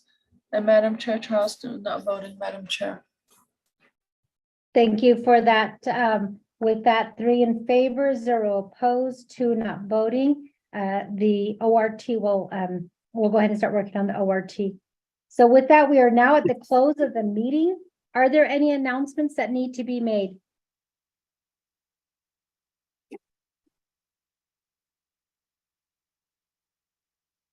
Not hearing anything, announcements. Our next Law and Order Committee meeting will be scheduled on May 22nd, 2023 at 10:00 a.m. This is a regular meeting.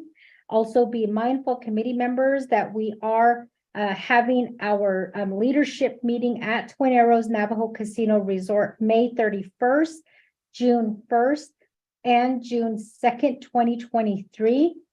This will be in person at the Twin Arrows Navajo Casino Resort. We are also offering teleconference, but it's always very difficult to share information via teleconference.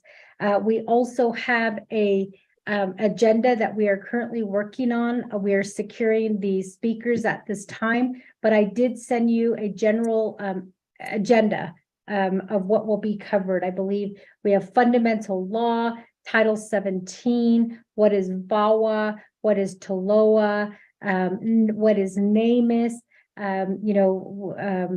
a case study from the FBI and the U.S. Attorney General's office on what it, the timeline for a case. And this is specifically about a case that happened on the Navajo Nation. So we do have several presentations that will be taking place within those 3 days. We should be done on June 2nd. And you can travel home on that day, or June 3rd, you can travel home on that day. We also have our regular meeting, June 12th. And this is a regular Law and Order Committee meeting, June 19th, and then also June 6th. So just some upcoming meetings that will be happening on behalf of Law and Order Committee, as well as the May 25th, which is Nabik Iatket meeting starting at 10 o'clock. And just be mindful, committee members, that many of you are probably being invited to various graduations that are happening within your communities, but also various graduations that are happening off the Navajo Nation with universities and colleges. So just be mindful of your schedule. So with that, committee members, if there's no other announcements, I am open for a motion to adjourn. I'll make the motion. I'll second. This is Sherilyn. Get Stephen Arvizo makes the motion to adjourn at 1:49 p.m. Second by Vice Chair Sherilyn Yazzie. Sherelle, can you assist us with the roll call vote, please? Honorable Stephen Arvizo, how do you vote? Green. Thank you, Honorable Stephen Arvizo, votes green. Honorable Herman Daniels Jr., how do you vote? Honorable Herman Daniels Jr. votes green via text. Honorable Sherilyn Yazzie, how do you vote? Green. Thank you, Honorable Sherilyn Yazzie votes green. Honorable Madam Chair Charles Newton, you have 3 in favor, 0 opposed. Honorable Nathan Noto excused, and Honorable Madam Chair Eugenia Charles Newton not voting. Madam Chair.